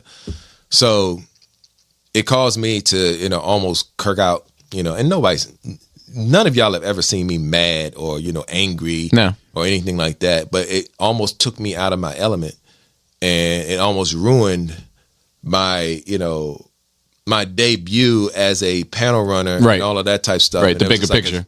I didn't want to fuck it up. Right. And then have Hanny go, we're going to go with somebody else. Yeah. You know what I mean? Right. So, but everything worked out. Everything worked out even better than I expected. Right. Hopefully it exceeded his expectations too. And my thing was, because basically BotCon 2022 was an audition for me. Right. It was an audition for me to prove that I can do what I said I could do. 2023, I definitely got the job, and we did even more. So we even excelled with everything we did last year. Right. And that's including Sean. Right. He's got Sean working on things now. We're working on things now. It's even bigger and better than last year. Right. Hopefully we can pull it off. Yeah. Because there's some other things that are in the works right now that I really can't get into. Right. But I think it's gonna pull off well with us trying to do a 40-year anniversary of G1 Transformers, and also this year is the 30th anniversary of the original BotCon. Oh, okay. Of the original BotCon show. So we're trying to do something. I can't say that, right. We're going to try But anybody could look at the stars on exactly. that. Exactly. Yeah. So, so we're very much looking forward to that. So to answer your question, what is my involvement with BotCon? I have no financial stake. Oh, that's perfect. Well, let me qualify that. I have no majority financial stake when it comes to BotCon. I do have a vested interest in BotCon to be successful, so I can do what I want to do. What is it that you want to do? So, in case y'all didn't know, I have a voice background. I have a voice acting background. Okay. Okay. Not a lot of people know that. No, I'm a trained voice. You got a good voice. Thank you. Thank you. I appreciate that. Yeah. And a sharp hairline for 52, by the way. I'll give you that too. Oh, really? You think so? Yeah, I mean, look at mine. I thought You know what I mean? If I'm looking at yours, what the fuck? You know? I appreciate that, bro. Yeah. I'm a trained voice actor, and I've been trying. What does to that get mean, into trained? I've been formally trained. Like, is that in schooling or is that? Yes. Okay. Yes, I've been formally trained. I've done classes. I've been given instruction, professional instruction, and to do voice acting. So I don't have a resume. So I've been trying to have a gateway to get into that particular aspect of the business. So it grants me the ability to meet certain people and be in certain places and all of that type stuff. Gotcha. While at the same time showcasing my ability to perform, Right. and to do other things like I've been doing. So it's like, I'm working constantly. Yeah. I'm working constantly. I have a regular job, as most people that I want to do this do. I have a regular job as well. Of course. Shit. Of course.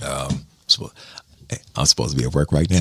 Anyway, so. Hey, you don't have to say that. People don't know when this recorded. Right. But Allegedly, yeah. No, because you'd be surprised the hours I work. So yeah. So that's my whole thing. That's my whole thing.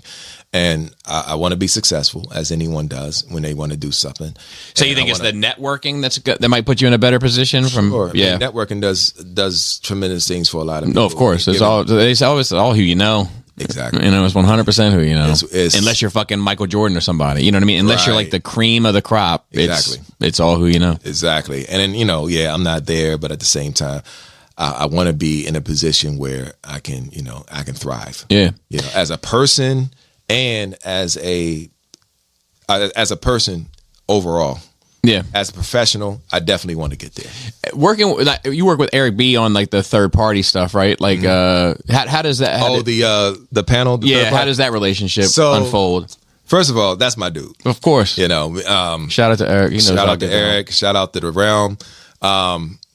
The beautiful thing about the Realm is that we're a community in which we support each other in everything that we do.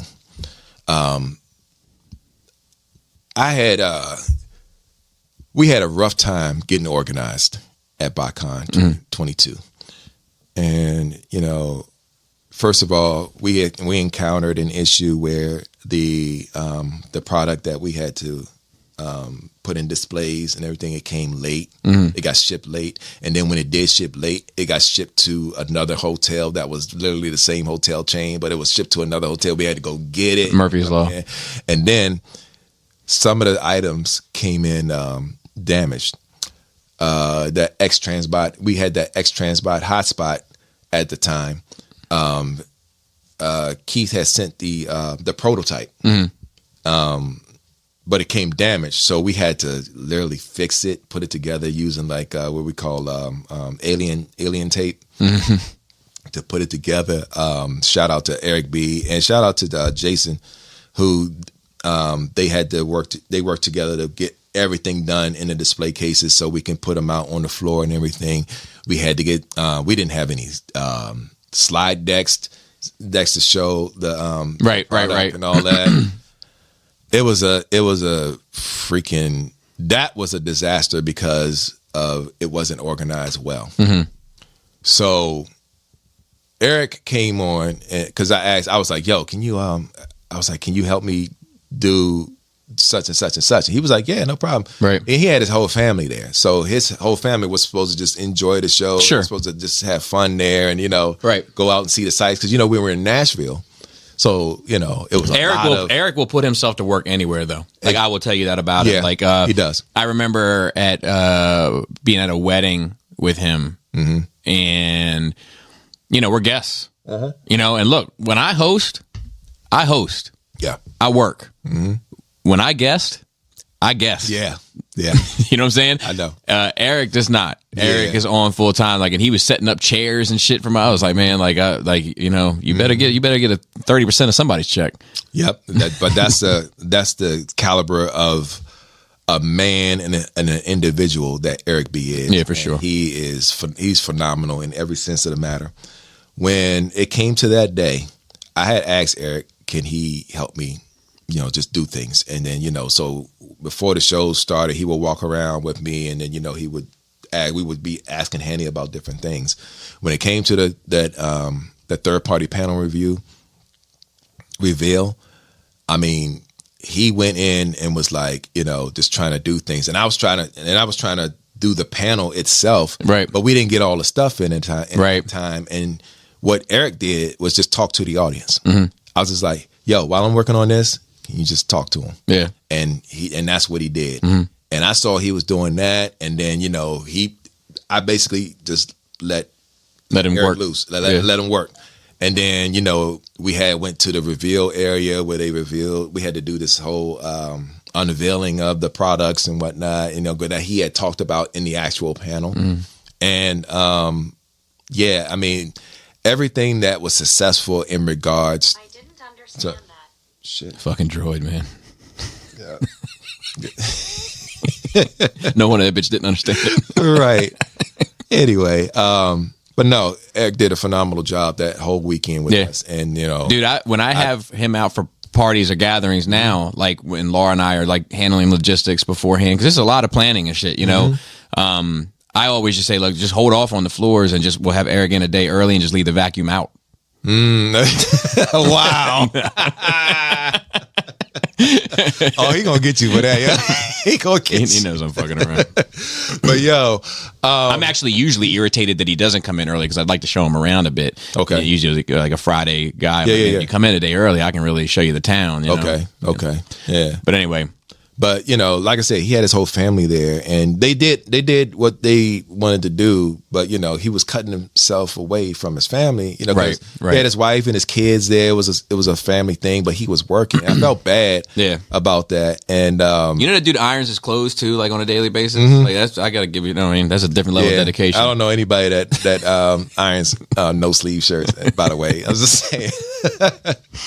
So but yeah, that weekend was just it was incredible what, you know, he did, what the other guys did. And how do you get the slides and shit? Like, does Hanny just send all that over to you, are you the one doing correspondence for? I'm the one doing correspondence, but at the same not that year. But Hanny 2023. Hanny had reached out to a lot of people, but they didn't send us stuff, so we had to literally take pictures with our phones of the stuff that, you know, we were trying to show. Like, I was up on the stage just trying to, you know, get all that stuff together so I could put it up on the big screen so everybody could see it. And then when we went down there, that's when everybody was able to see it in person. Right. Eric B walked through that whole thing.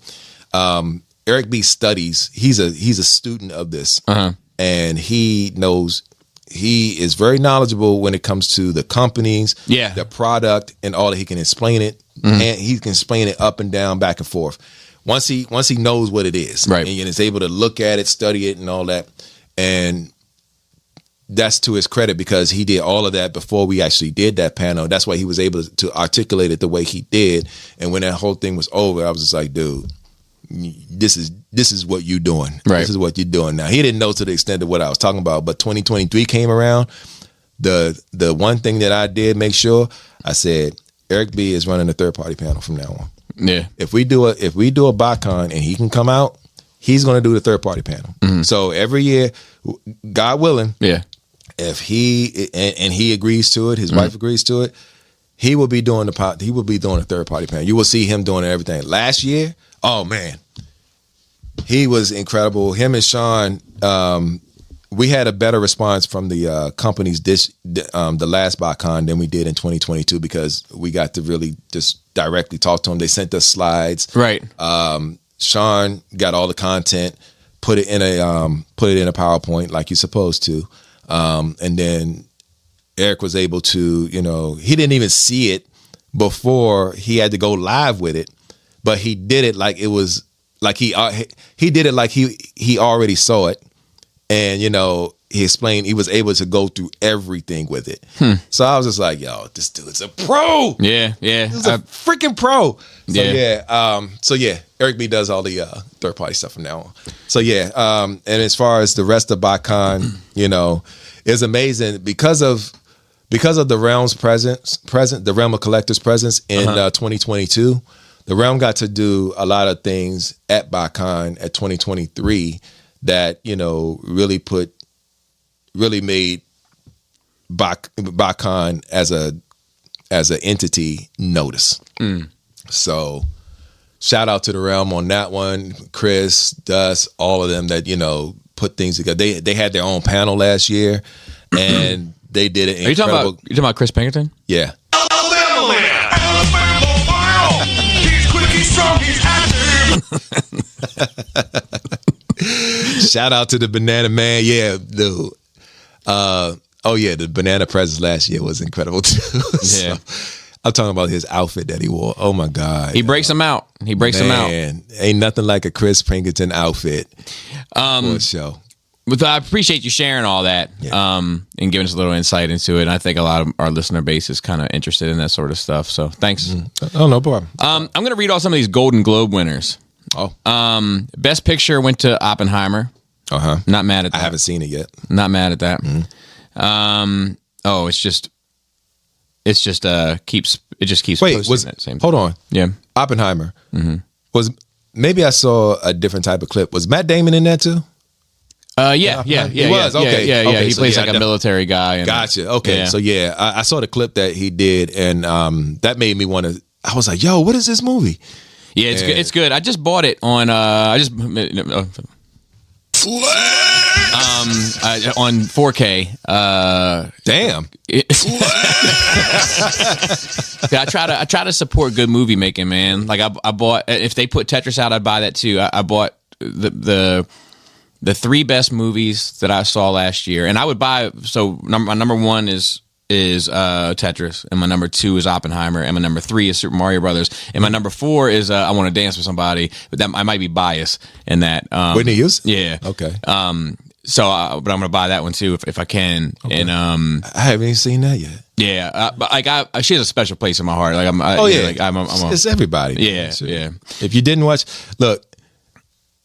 Did you watch the Bobby Brown story? So I didn't watch the show, version? But I'm talking about the movie that they did. I saw highlight. So I want to see the New Edition movie. That was A&E. No. That's BET. Was it BET that did? Yeah, BET did the New Edition story and the Bobby Brown story. Okay, all right. Because the Bobby Brown story followed right after the New Edition story. So you had to watch. Yeah, both. Yeah. I would like to. I don't. Yeah. Who has fucking cable anymore? I know, right? But it's an app though. Yeah. But I actually I have it doesn't matter. But fucking Whitney Houston, like that. I'm lucky to have lived in a time to have heard that voice. Like that's a once every 100-year voice. That type of shit doesn't come around. You know what I mean? Like you're in a fortunate space to have heard that. Mm-hmm. So best motion picture comedy went to Poor Things. Poor Things. I haven't seen it. Heard of it. Who's in that? No clue. Best motion picture. Why am I having a hard time with motion today? I keep saying motion. Best motion picture animated is The Boy and the Heron. Never seen that. Nope. Cinematic and box office achievement went to Barbie, which I guess makes sense. Barbie, yeah. Best motion picture. Oh, non-English. I'm not going to read that one because I'll just embarrass myself. Best performance by a male actor was Cillian Murphy in Oppenheimer. I mean, female actor was Lily Gladstone in Killers of the Flower Moon. And for comedy, I heard that was a phenomenal movie. I haven't seen it. Me either. Best performance by a female actor in a musical or comedy was Emma Stone in Poor Things. Okay. So she was in that. Male actor was Paul Giamatti in The Holdovers. He's a good actor. Male actor in a supporting role was Robert Downey Jr. in Oppenheimer. Damn, Oppenheimer cleaned the fuck up. RDJ was in Oppenheimer? Mm-hmm. Dude, I gotta see this movie. Yeah. Okay. Supporting actress was Divine Joy Randolph in The Holdovers. Best director was Christopher Nolan for Oppenheimer. Screenplay was Anatomy of a Fall. I haven't seen that either. Okay. Original score went to Oppenheimer. Television series went to Succession on HBO. I have started watching that. Musical or comedy television series went to The Bear. The Bear. Yeah, it's on FX. Okay. Beef from Netflix was the best televised limited series. Okay. Sarah Snook, who wrote Succession, or she acted in Succession, was her female actor. And then it goes on. I don't need to do the TV shit. But yeah, sounds like some pretty good. Okay. I don't know. Yeah, I gotta catch Oppenheimer now. Yeah, dude, Oppenheimer. that shit's good, man. Yeah. All right, and then we have. Let's see if there's anything else worth mentioning on. I wonder if Oppenheimer hit streaming services yet. Yeah, I don't know. I know he gets weird about that shit. Nolan does. Nolan, yeah. You know, about like how his movies are watched. You know, like he gets, which I respect. I respect that shit. He's like, no, I'm not having that shit on Netflix. Yeah. No. You know, you're not just going to fucking pay $15 a month and watch what the fuck I put my blood, sweat, and tears into. Like, well, I guess it depends on the age of it too. Because if a few years have passed, maybe he's not going to care because all of the Batman joints are on Netflix now. Are they? Yeah, and some of it they might be just got on, and some of it might be outside of his control. Yeah. You know, it might be a Warner Brothers thing or whatever. Probably. There's also this thing with Disney with Mickey Mouse. Have you seen that? I've heard a couple of things. Is it also related to what's going on with Winnie the Pooh? Yeah. Okay. So everybody thought it wasn't going to happen, which is the interesting thing, that Disney was going to find some loophole and get out of it. But they fucking lost it. Like, they fucking lost it. It's not Mickey Mouse, capital M. It's specifically like the Steamboat Willie representation of Mickey Mouse. Uh-huh. But that shit is public domain now. Fucking public domain. Yep. Wow. And it's I used to debate this type of stuff with Adam a lot. Because like there's the argument, right? Like, you know, if you create something, shouldn't you just own it? And like, yeah, but like, I don't know if you should own it forever. I don't think you should own it forever. Like, if you think about Disney's success, right? Disney's success is built on things they didn't create. Snow White, Sleeping Beauty, Cinderella. Okay. You know what I mean? Like, they're only able to do those things because they're public domain. You know, I think you should own it for a period of time where you should be the main benefactor of all that shit. But at a certain point, man, that shit has to become part of the people, you know? I mean, if you originated it, did I say that right? Originated it? Yes. Let's go with it. Yeah. If you did that, then yeah, you should own it because forever. It's your for 1,000 years. Well, there's a thing called legacy, and there's a thing called family as well, which your family has to be taken care of. You don't think Disney has made enough money with Mickey Mouse to protect their great grandchildren? That's my point. Surely, is like there should be a window. I'm all about. So you're saying they shouldn't own it, but they should still benefit from it. No, I mean, well, you don't think they should benefit from it anymore? Well, it depends, right? So like, so they don't benefit from Steamboat Willie anymore, unless it's Steamboat Willie. So that's theirs. If you get Disney Plus and you watch Steamboat Willie, or if you went to HBO or Disney's YouTube page and watched Steamboat Willie, you know, they're going to get a portion of that, and that's still theirs. But the character is right now. You could make a horror movie about Steamboat Willie. You know, you could make a comedy about Steamboat Willie. You could do a whole movie about Steamboat Willie, the Mickey Mouse, auditioning for the role of Steamboat Willie, trying to get the first animated job. Do you know what I mean? Yeah. And I think I think there should be a window on that shit, man. Like, I think, and Disney's been the one to keep pushing it back, because it was supposed to be far less. I think it was originally like 25 years or something, that it's all yours. And then after 25 years, it opens up. Wow, and Disney kept pushing it back. And every time the copyright law has been changed, it's been because of fucking Mickey Mouse. Really? Oh, wow. That's incredible. Yeah. So soon we're gonna get a Mickey Mouse horror movie. Well, like so with Winnie the Pooh, but here's the thing: is like, they didn't do it this time, or they couldn't do it this time.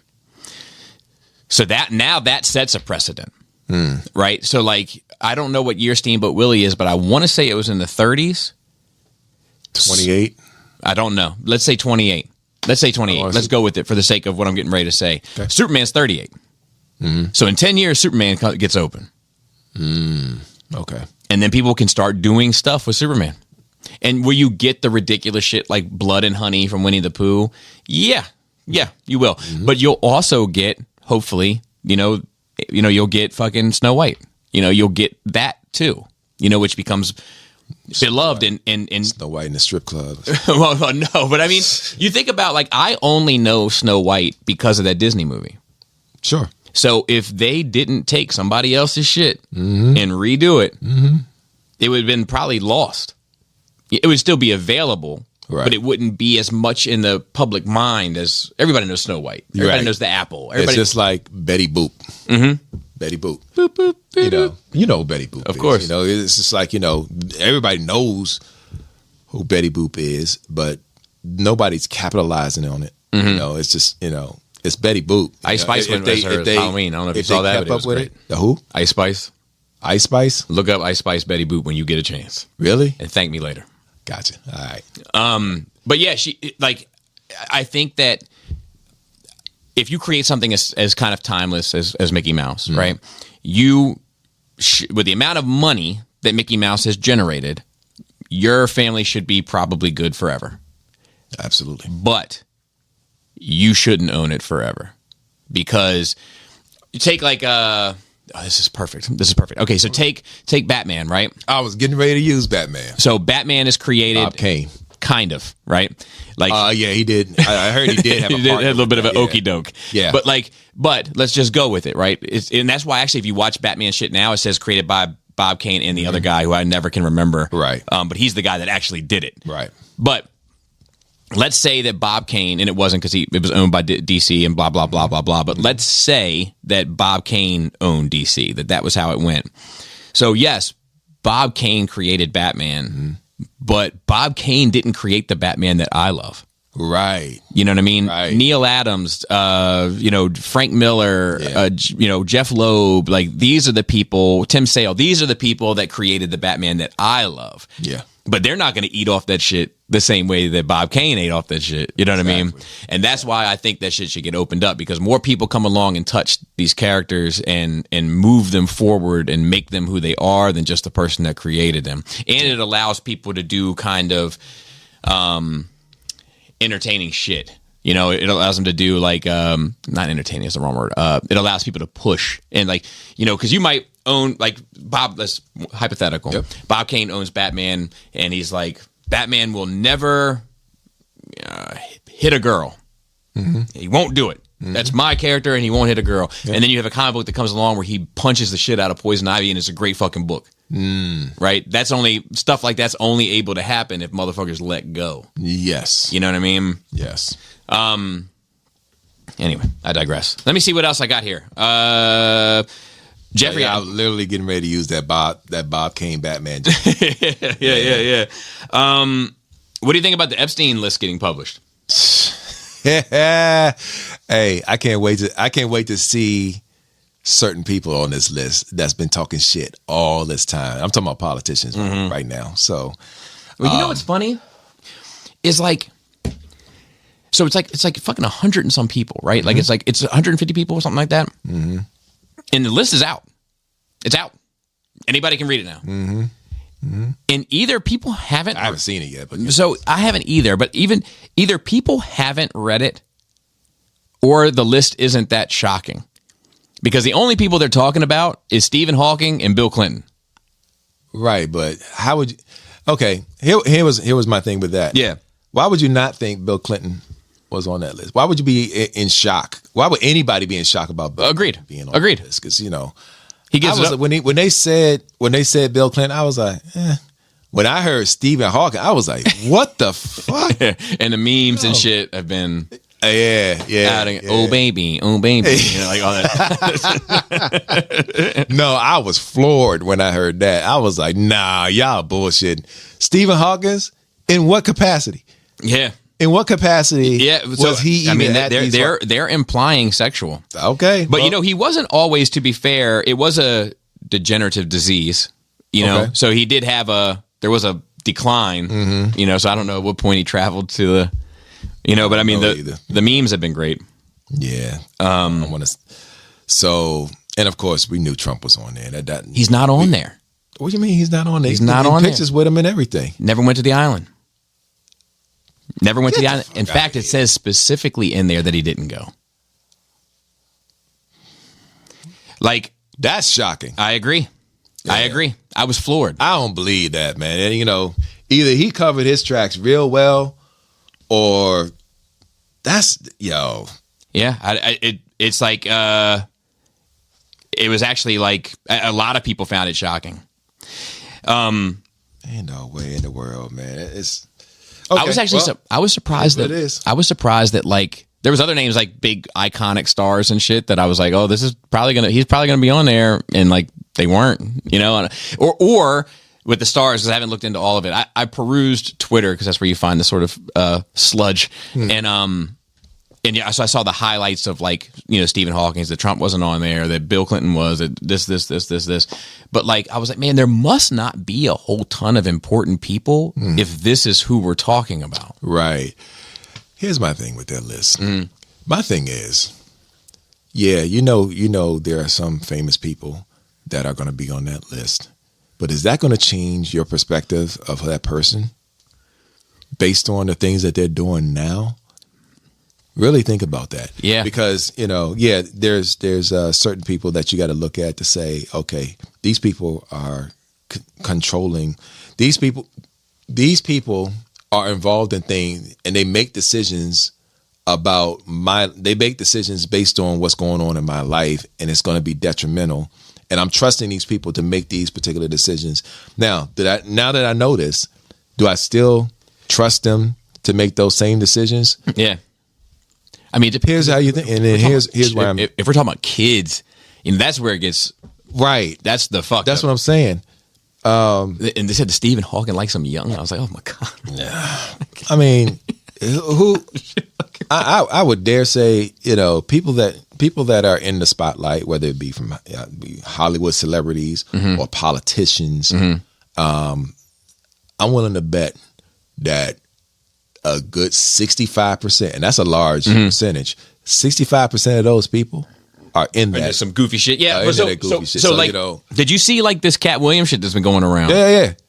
He's airing shit out. He putting and at the I watched. Well, first of all, just I want to qualify that I watched the entire interview. So I haven't seen the entire thing. I've just seen a lot of the highlight. Reels. And that's the thing. You got to watch. I want to definitely watch the entire. I want to, because I learned some things on there that I had to look at my own life to say, okay, what am I doing? Okay, is this something that I'm dealing with as well? Like what? Give me some. So when I was raised to believe certain things, Cat grew up in a his family was Jehovah's Witnesses. And I didn't know that. He was raised to have certain beliefs and to do different things until he walked out of his home at the age of 12, 13, and basically left home. Some would classify that, when you're that young, some would classify you as a runaway in that situation. For sure. But the way he classified it is he just left. He left while he was at odds with his dad. He made a decision. You relate to that a bit. You relate to that a bit. Well, from this last conversation that we had last time that you were here. Oh yeah. So it was just like, he had it. Him and his dad had differences because of how smart he was. Him and his dad had differences on how life is and what those beliefs are as a Jehovah's Witness. So he chose to leave home at the age of 13. I think it was 13. And just take care of himself. He was homeless in a sense that he didn't have a home. Right. to sleep in, right? But he was taken care of. He did odd jobs to raise, and he stayed smart. As a matter of fact, he was getting accepted into colleges before the age of 12, because and that's why that's him saying that's him qualifying of how smart he is, right? Because he does a lot of book reading and all that. So you learn all of that, and you start thinking about how you came up and what you could have did, and if you were in that similar situation, would you have actually done it? Yeah, a lot of balls. First of all, I would also qualify to say that my dad wasn't gonna put up with that shit. My dad was basically he's a hard worker, and we grew up Baptist. My mother was a minister. Oh, no shit. Yeah. My mother's a minister. And my dad did. See, we don't allow that type of nonsense in Catholic. Oh, yeah, it was. Yeah. I know. Oh, I definitely know that. But my mother has always, my entire life, she's been a minister. When she passed, she was a certified apostle. And we grew up believing the things that she taught us. My dad later came into the fold because my dad wasn't about that life all his life. My dad's a street dude. If you get to know my dad, my dad is a street dude. He's been part of the streets pretty much all his life. When he met my mom, he changed it. My mom changed his life. And that's him. But now he wasn't. Now when they met, she wasn't a minister either. So when they decided that they wanted to do certain things, they wanted to because they in their lives they both lived in broken homes. So they were determined that when they got together, when they would decide they wanted to raise a family, this home was not going to be broken. They were going to do everything possible that they could to make sure that their kids were raised properly. When my dad finally came into he wanted to go to church with us and all that, it was a result of him losing his job. And he thought that he was done. He's been on the job for close to like 16, 17 years. When you've been on the job that long, that's basically you're not thinking about anything else. My dad was a sky cap for Dulles Airport. Oh, no shit.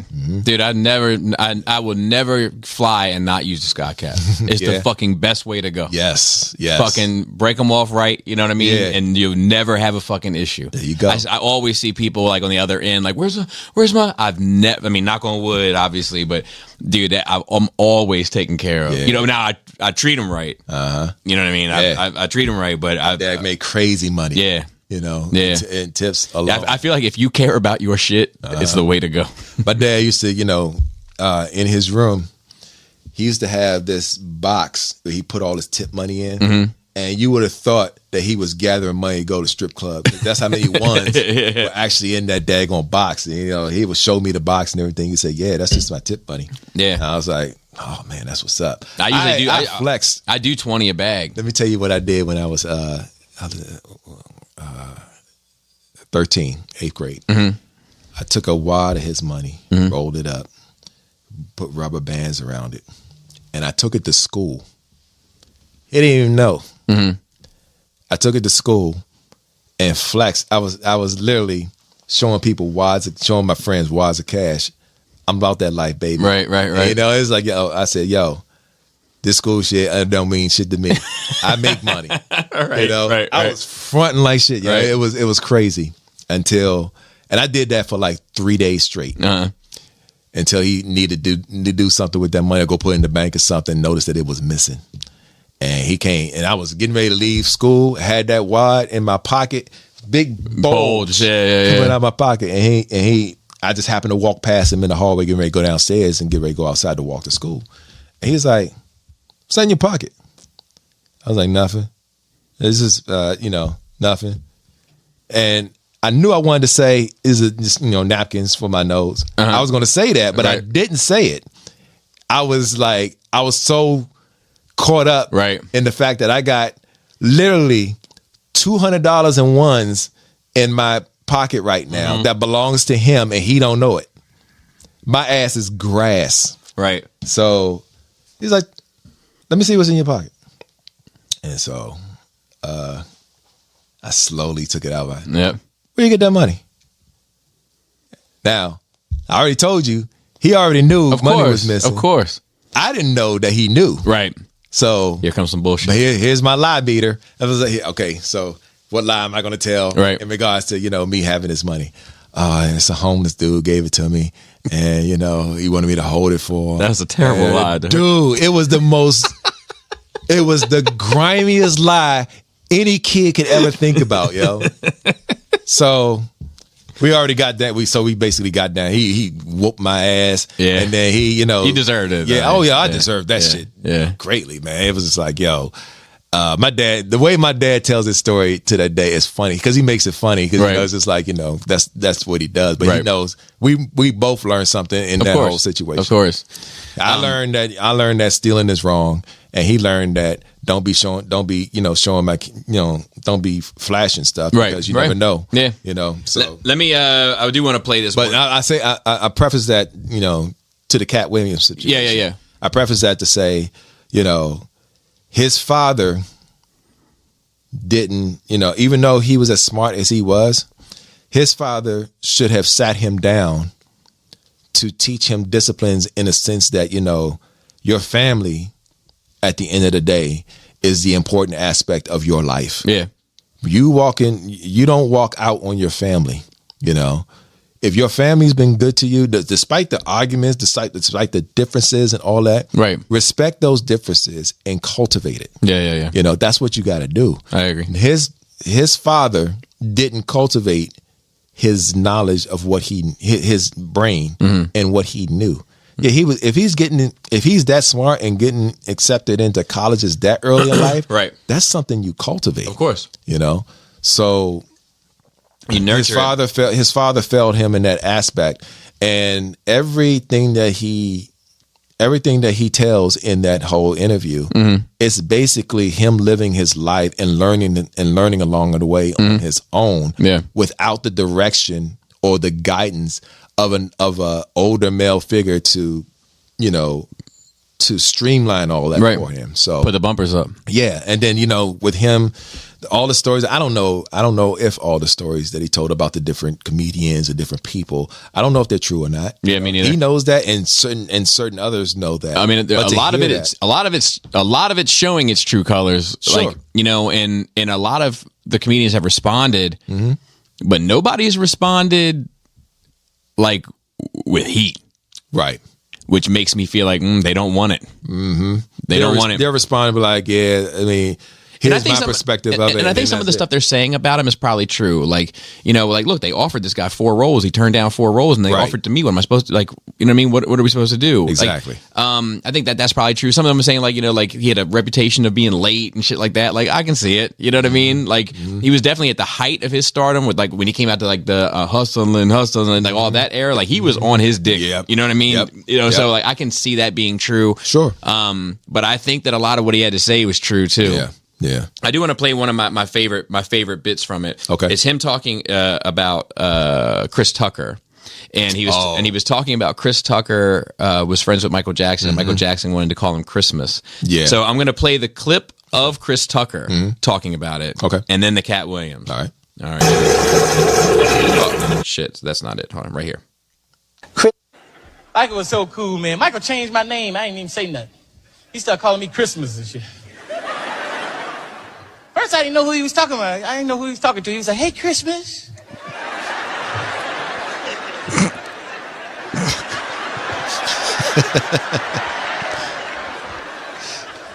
Michael talking to? I'm talking to you, Chris. Talking to you. Your name sounds like Christmas. It's beautiful, Chris. Reminds me of Christmas. Christmas trees, presents, fireplaces. It's beautiful, Chris. You should keep it, Chris. You convinced me. I'm like, do sound kind of good. All right, now here's Cat. Chris Tucker didn't want to be the poster child for smoking weed. He don't smoke weed like that. Right. He in the church. He Michael Jackson's best friend. Christmas. Michael Jackson called him Christmas. You ever met a man that gave you a little nickname like that? No. Me neither.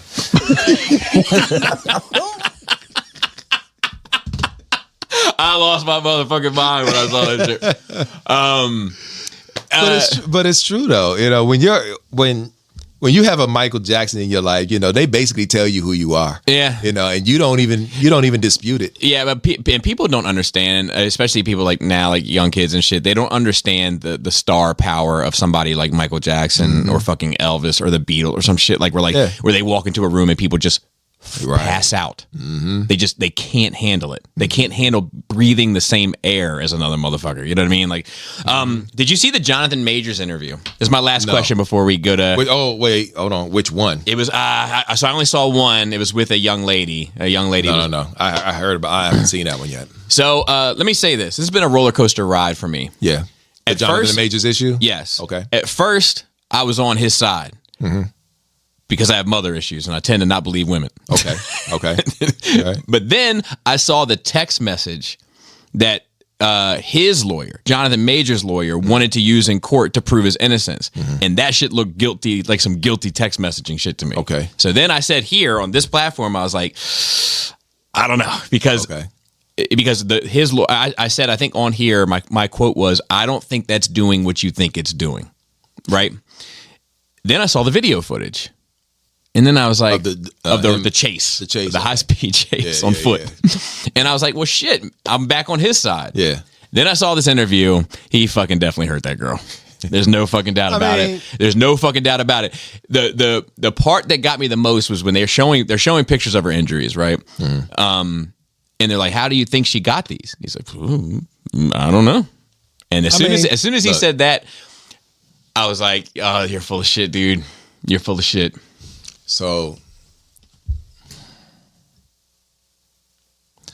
let me I'll tell you about it. You need a break? No, because I don't know how I want to tell this. I've been in a similar situation. Okay. Now, for the interest of education, I'm going to tell this. Okay. I was married. Yes. You know. Yes. You know. I do know. I was married a long time ago. And my ex, God bless her, but at the same time, fuck her. My experience with my ex, you know, it was, I mean, I was cool. We were cool and it was great and everything. Yeah. We've been in situations where I was made to look like I abused her. Okay. First and foremost, I have never put my hands on any woman. Any woman, you know. I have been raised to understand how that situation works, how women work. You know, my father, the entire time I've known him, has never put his hands on my mom. You know, never even yelled her way. That I've never seen one argument they had in front of each other. You know, and from my older brother, he's 10 years older than I am. He's seen them argue about things, but it wasn't really detrimental or anything like that. They just had like arguments or whatever. It's light arguments. Right. And I mean, he would describe them and you would classify them as, oh man, they just mad about something. And I told you I like it when it says some pulp. Right. Exactly. Yeah, you know, I grew up around that. I grew up around people that, you know, didn't display those type of behaviors. So I know how that works. I've seen how anger works. So when me and her would get into situations, it's always, I'm going to call the police on you. You know, you better stop. You better stop. Don't yell at me. Don't yell at me. I'm like, I'm not yelling. Sometimes when I talk loud, it sounds like I'm yelling. Yeah. But, you know, I'm not yelling. I'm just trying to convey a point. Yeah. Sometimes I am yelling, but I'm not yelling because I'm angry, which is hard for people to understand. Exactly. And for men in general, we are tagged with that because we're tagged with because we're yelling we're angry and we're shouting and all that. But sometimes it's our normal voice and we're just trying to be. Well, no, I'm yelling, but I'm not mad. I'm in control of my emotions. I'm just I'm so passionate. I'm doing it now. Right. I'm doing it fucking now. Exactly. You know what I mean? But I'm not Yeah. angry at you. I'm not angry at the situation. I'm just fucking talking about it. Exactly. And as I get to talking, I get to raise my fucking voice, but I'm not angry. Right. It's, you know. Now, in this situation, there's been a couple of situations where we were involved in heavy discussion, and I would, sometimes she would go to hit me, and then I'll block it. I'd grab her hands, and I'll, hold her and everything, and like, stop being mad, stop being mad, stop being mad. Now, mind you, I wasn't a saint, you know, in my marriage the entire time, right? I was. And I feel where you're going with this, right? Now, and I say that to say this, with the whole Jonathan Major situation, yeah, we understand and know that there was something that happened, but to what point? Well, I got this. This is my trump card to that, right? You just said like you would keep her, you would prevent her from hitting you, and blah blah blah. If you did that, right, and her wrist was bruised from that, right, and somebody asked you, how do you think her wrist got bruised? And you're like, well, I don't know. Yeah. You're full of shit. Yeah, because you know what happened. It could be something that's innocent, and that's what I restraining her, and that's what I think is adjacent to what happened here. I don't think he was some kind of monster, but I think he did hurt her. Yes. in the process of what was going on, and then when he gets on camera and tries to act like he has no idea what the fuck happened, that's when I'm like, okay, motherfucker, you're full of shit. Instead of explaining the situation for what it is, because who doesn't understand? He's the one that called the cops. He tried to run away. All those things, and all those things I think are 100% legit, but you're fucking lying here, and when you fucking lie, it's lying and stealing, dude. It's the fucking worst. Well, I mean, rape probably is the worst. But, I mean, but wrong is wrong. So lying and stealing though, as like a character thing, it's like as soon as you do that, you lose credibility, and once you lose credibility, it's all out the fucking window. You know. So, but yeah, with that whole situation, I didn't know what to think about that. It was just like, okay, I think y'all talking to y'all.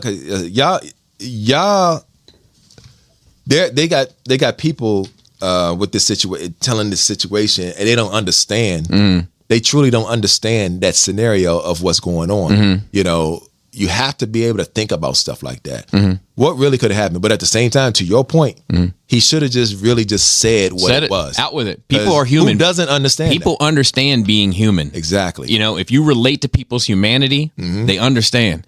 But when you try to get up there and I don't know how she got found. Exactly. No, and you do know. Yeah, you do know. Instead of just saying something, because he could have been cleared. He could have been cleared of this whole thing if he had just told the truth. Well, and the more like heinous or more serious charges, he didn't get hit with. But the ones he got hit with, he probably deserved them. Right. So a couple questions and then we'll be on our way.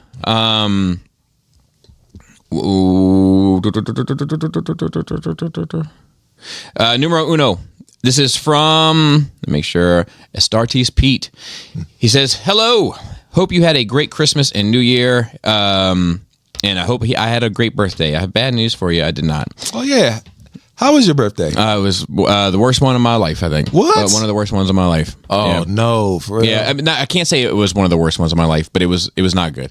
Okay. But I had one great thing where I really wanted to do this specific podcast. I've been wanting to do it for some time. Okay.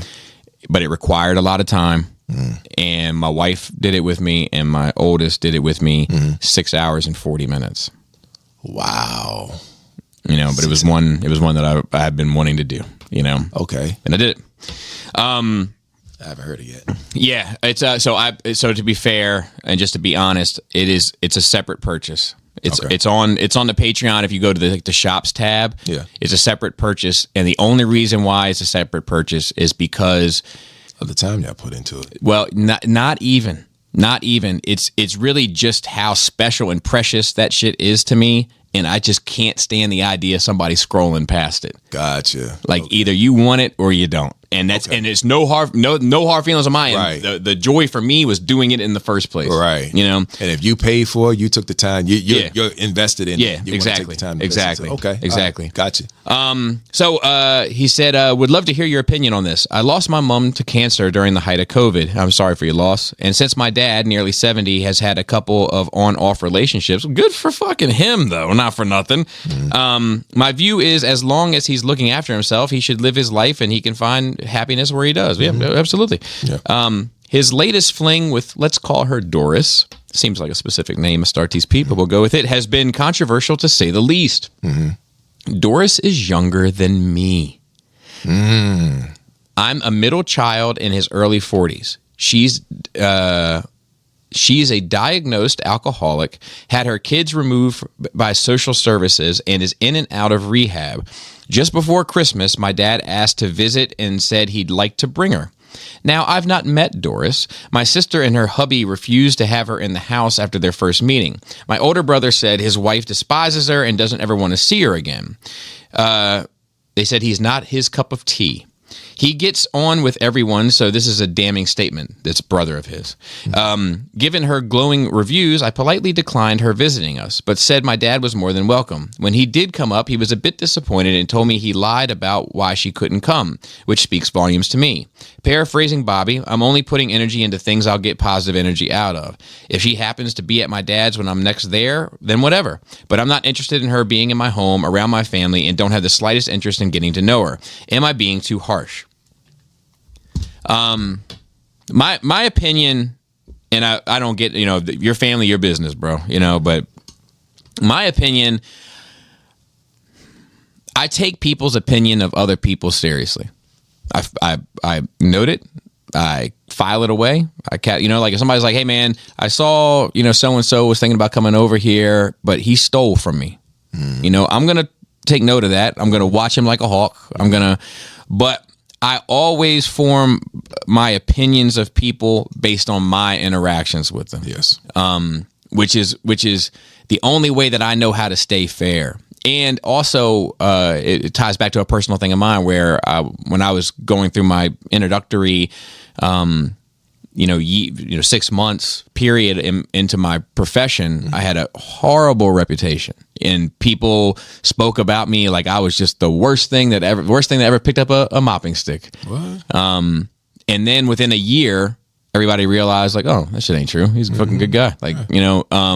But it's only if you're willing to give me a fresh start, you know what I mean, and not go off somebody else's word. So my personal opinion is to give her a chance, and then if you find that everything that your siblings whose opinions you should trust and you should respect, and if you find that they're synonymous, they line up, they're parallel, well then now you know. Okay. Now you know it's hands off. Don't fuck with her. And then my only other thing is in regards to being concerned with your father in it is like, I don't know what your relationship is with your father. I know that I couldn't do this with mine, but I wish I could. Is make sure his affairs are in order. Yeah. And if his affairs are in order, sling it. Yeah. You know what I mean? Live, sling it. Yeah. Get it out there, Yeah. But if your affairs aren't in order, you got to square that up. Truly. Truly. My, dang, he's touching me on the feels now. I lost my mom during COVID, April 2nd, 2020. Sorry, man. Cancer. And, when to watch my dad go through that whole situation, it was truly heartbreaking because my mom was my dad's world. And right. He didn't do nothing without her. And it was like, he's not going to do anything, he's waiting on her to, because my mom took care of him and, right. Qualify that. My dad's no invalid or anything like that. It's just right. that, that's how deep that love was. And, when she passed, I remember him saying this at her funeral. He said, I am never going to find another woman like Betty Bixby. And it is not my desire to try to find her. And then he walked off the podium as if he just did a mic drop. Yeah. And, to this day, he still feels the same way. Now I talk to my siblings about the whole thing. What if Dad want to? What if Dad want to get out there shake his groove thing or whatever? They're like, okay, yeah, he deserve it, absolutely. But at the same time, they understand. I mean, his choice. It's his choice. Yeah. So I had to really think about that, and I was just like, you know what? That's right. Yeah, absolutely. Because he deserves to be happy, and he deserves his form of happiness. Now, I would like to hope that he will be mindful enough of who he was with, and not be with a downgraded version of her. You know what I mean? So to this guy's situation, I get it, but at the same time, there was something about this young lady that he saw that he wanted to tap into, whether maybe it be her literally personality, whether it be her her presence, or whether it be her ass. It could be one of those things. But I would if you're that concerned about it and that invested into trying to make sure that he's happy, you need to have that conversation with him. You need to be honest with him. You need to be able to, say to him, Dad, I love you. I understand where you're at right now. And, you're a grown man. I'm a grown man. But this is your life. But here is my concern. Here's what it is. She's this, she's that, she's that. I don't know what you see in her or what you're trying to do, whether this is just some fly-by-night thing, but please make that clear to the people that actually love you and are in for the long haul and invested into your life. This person don't sound like she is invested in your life. She's invested. She's got a number of She's vices. invested in a way that we're not gonna like. Right. It's funny. Say this real quick, and then I move on. Like I think that if I yeah, go for it. But if I outlive my wife, there is no God. I understand. But if that happened to be the case, I would never settle back down again. Me either. It wouldn't be fair to the girl. There's no way that anybody could ever measure up in the same way. There's too much of a relationship there. Truly. But I'm going to get out there and sling this fucking thing. There you go. Long as we not bullshitting. Right. Yeah. Nah, that's the thing. Next question. Paul C. We're currently in the land of nerd milk and honey. We're also spoiled by nerd content now that instead of being grateful for what we have like we did in the past, we're over-scrutinize everything and judge like nerds. We are the cause of our own demise. Would you rather be in the old world or our world now?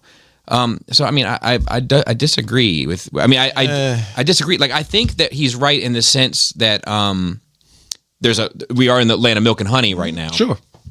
But I don't think it's because of that that's causing the over criticizing, the scrutinizing. I think it's because, like, if you're a corner store, Derek. Yeah. And you offer... Shout out to bodegas.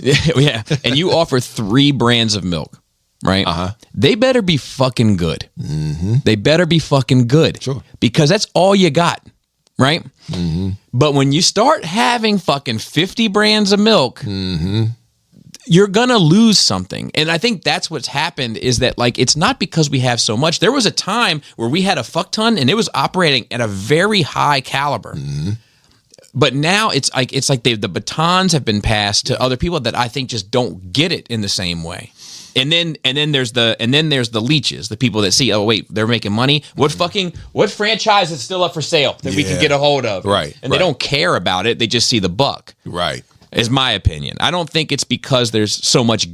Like, I don't think the stuff is of the same caliber. Yeah. That's why it's being scrutinized. Well, you say he says we're living in the land of milk and honey. I want to disagree with that. We're living in the land of silver and gold, where everything is got a denominational amount to it. It's got no soul. I agree. It's all about the dollar. It's all about, because in collecting now, it's absolutely insane. It's getting more expensive the further we get along, and it's got no real value to you. You know, me, when I get things now, it's because I like it, I want it, but at the same time, I'm also looking at that dollar sign, and I'm just like, do I really want it that bad? Yeah. You know, what is going to cause me to actually make that sacrifice, potentially go broke because of something that I like? You know, I don't want to put that type of energy and investment in just something that I like. I want to put it in something that I love. And if you're constantly, like, for example, how many Constructicons do we need right now? Right. You know, how many fucking Constructicons? How many, you know, at what point do we say, no, we don't need no more? Yeah. I don't know. I don't think we do, because I think that people, it's just like, because people are competing. Well, people just want to buy the new thing. Right. I say this with Fans Toys. When you talk about soul, Fans Toys has lost its soul. No, they've been lost. I don't, you know, I would dare say they never had one. See, I think Quakewave and that shit, like that shit has soul. That shit is theirs. That's their Shockwave. Oh yeah, absolutely. Do you know what I mean? This, like, I was just looking at their air raid, because I'm drawing these aerial bots. Oh yeah. I was just looking at their air raid today, and I was like, man, this thing is just fucking cookie cutter. There is no soul in this shit. You know? Because I look at these companies and the things that they kick out. You know, they're just kicking them out. Even, and I dare say, and you know, some people gonna be mad. You know, every company that we have out right now doing stuff is not thinking about what that piece actually is, and they're just kicking them out. They're not really sitting down. Agreed. With thinking about the character and the. I agree. Right. They don't care. All they do is, like, you know, our main five: Optimus, Bumblebee, Grimlock, Megatron, Soundwave, Starscream. That's it. That's all they care about, and they care about, and they can make the shittiest figure ever to one, and then someone else will love it. As long as somebody loves it, they'll make that shit, and then, you know, they'll put it in a box and call it pretty and charge you $200 for it. I think if you think about, like, if you look at, like, what we were talking earlier, if you look at, like, that Punisher, that first season of the Punisher, and then compare that to the Mandalorian, don't fucking talk to me about soul. Do you know what I mean? Yeah. Like, okay, you know what I'm saying? It's okay. like, it's like, this one is purely merchandising, marketing, fucking, like, it's just that. It's and like you said, silver and gold. I think that's a good one. I also think, like, sugar and cocaine. You know, it's like these quick little highs, and then on to the next thing. It's not meant to last. It's not meant to hold you over like a sandwich. You know, I want the sandwich. Yeah, I want the sandwich. Look, I don't want just the sandwich. I want the entire meal. I want the sandwich. I want the chips. I want the drink. Dude, I want to totally be satisfied by that. I still have portions of my appetite satisfied by Winter Soldier. I still have portions of my appetite satisfied by Man of Steel. I still have portions of my appetite satisfied by Rogue One. I still, like, you know, like, so, like, that stuff sticks, and the stuff, there's always been stuff that doesn't stick. Yeah. Right. But now nothing is sticking. And I think it's a caliber issue. I don't think it's us being spoiled. Of course we're spoiled, but I'll tell you, we're getting ready to not be, because the money is suffering. The Marvels fucking suffered. Aquaman fucking suffered. Blue Beetle fucking suffered. It's all suffering. So, like, it's going to change. It's because they're listening to people that don't matter. I agree. It's, you know, stop listening to people that just trying to make money. Yeah. You know, we talked about that whole thing with Thor: Love and Thunder being directed by a, you know, shit piece type talking about who didn't care about the movie itself or the concept or the, you know, says it was whatsoever. Openly he literally said it. Yeah. You know, and that's what's the problem. You know, we getting all these people that's involved in these projects that we love so much, and they don't care about the invested time that we put into that particular character and the particular story in general. Agreed. And they make these shit products that don't make a lick of sense whatsoever for them to make or to even be involved in. Put somebody in there that's actually caring about it. Zack Snyder, when he did the director's cut of Justice League, yo, before I saw that, I didn't like that movie. Right, of course. I didn't like that. I hated that movie. But when I saw that cut, it's like, there it is. There's the soul. Here's how good that movie was. That movie was 4 hours long. Yeah. I didn't feel like I watched 4 hours of a movie. At all. I was totally invested in that movie from beginning to end. Yeah. From the last credit scene to when the last credit rolled up, I was involved in that movie. That's what I miss about these movies right now, because agree. they don't have back to talking about soul. Yeah. They don't have that. Yeah, I agree. You know, so when are we going to get that back? Who knows? I don't know. This whole when enough money is lost.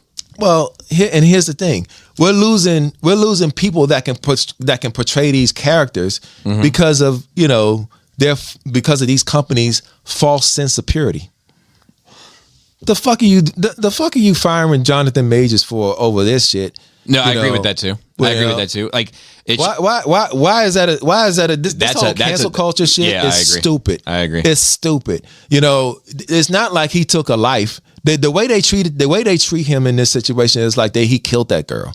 And they gotta pay for her funeral. I 100% agree. You know what I'm saying? I 100% agree. Not like it almost seems like every judgment is either like you cut their head off or you put them in a mansion. Exactly. There's no like slap on the wrist anymore. Right. You know what I mean? Like, hey, you fucked up. Pay your penance and then let's get on with it. Yeah. Nobody's perfect. The way they did, because in comparison to what they did with the dude that played Flash.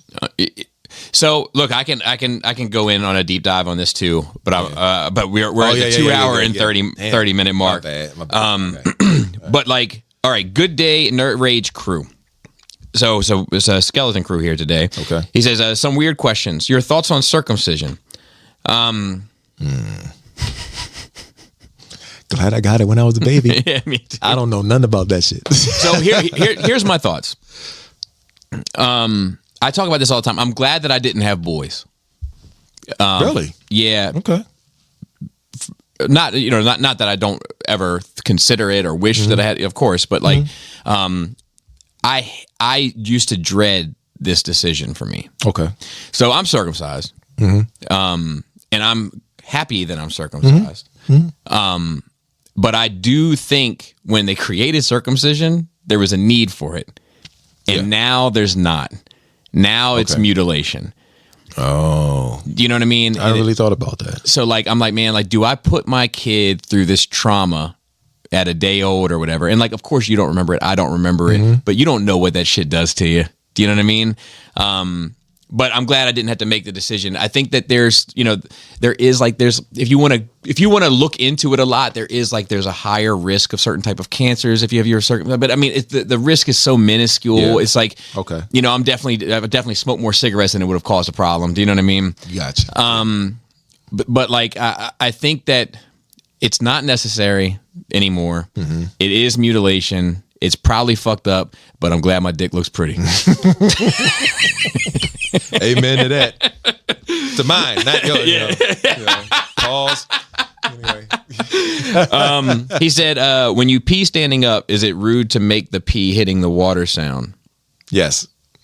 I guess so. It's the splash. I'm going to tell you a story. All right. So Predator just came out on VHS. Okay. We're going back. Yeah. Okay. Going to the video store, rent the joint. Gonna come home, watch it with the family. I go, I gotta go to the bathroom. Go to the bathroom. The bathroom the living room is right here, but the bathroom is right there. I go to the bathroom, close the door. I'm peeing. All of a sudden I hear, boy, hit the rim of that toilet. I'm like, okay, and then so I didn't understand that at the time, but my dad pulled me. I came back in the room. Don't nobody want to hear you pee. That's funny. Don't nobody want to hear you pee. You pee on the side of that toilet when you got people around you. That's funny. I was like, and again, I'm confused, but literally, when I'm now, I have two boys. I have 2 boys, 2 girls. I literally experienced my son doing that. And I unconsciously did the same thing. And it was like, so that's, to some, that's considered rude because if you got a female in the room, you don't want them. So my dad told me to hit the rim because the splash creates more of a mess. Like you keep it clean, you keep the toilet cleaner by pissing on the fucking rim. Yeah. You know what I mean? Like that was like his thing. Yeah. Like, it's interesting. He said, when playing with your balls, are they clean shaven or do you wash your hands after? God damn, who is this? This is from Ken. Ken? So I'll answer. My Ken, balls. if you ever see me at a convention, don't shake my hand. Please. My balls are shaved.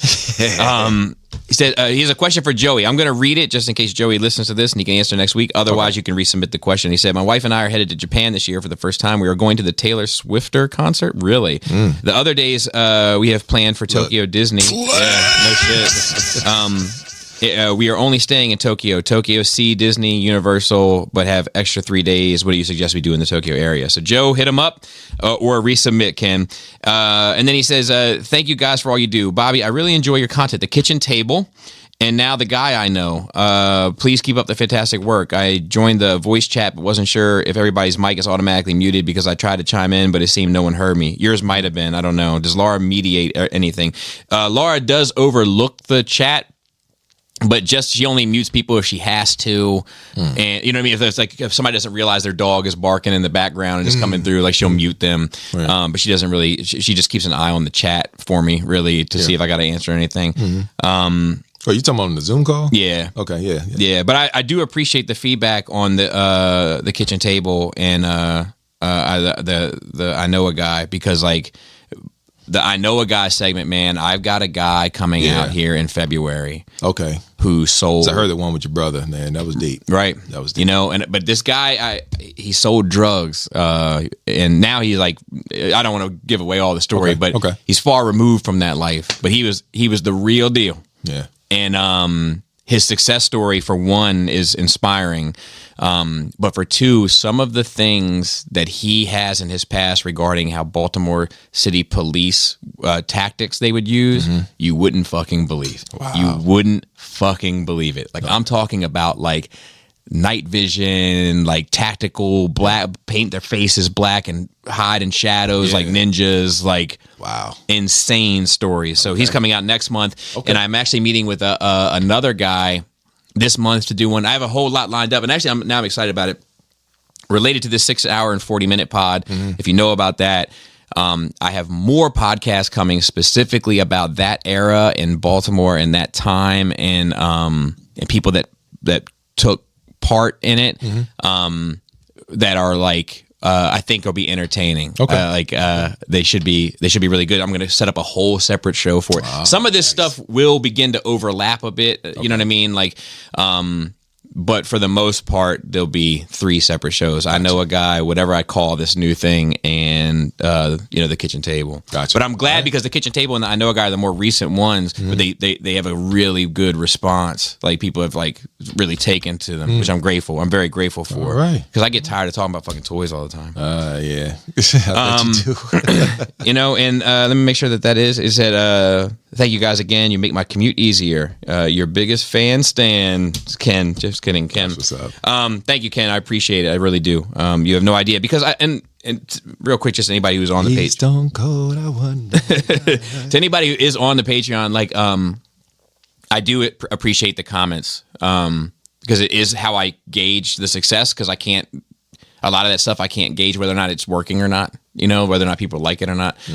So I do appreciate the comments. And specifically with the kitchen table, I always forward those comments to the guests that we had. And it goes very far in lining up more guests because the positive word about it spread. So please comment on those if you don't mind. With that, shout out to the rest of the Nerve Rage crew who couldn't be here today, Joey and Chris. Also, shout out to Phil on Twitter and on our note. Shout out to Dante on Facebook. Shout out to Ricky Tiki Timber on the videos. And Derek, thank you, man, for coming through. I didn't know we were going to have enough. We're sitting here 2 hours and 42 minutes. Great conversation. Fucking thoroughly enjoyed it. You're a lifesaver because if it wasn't you, it wasn't the show. Yeah, okay. Well, I appreciate you having me, man. So I appreciate us hanging out, And I love when we hang out. And I do too. And we'll be hanging out here shortly. Not too long.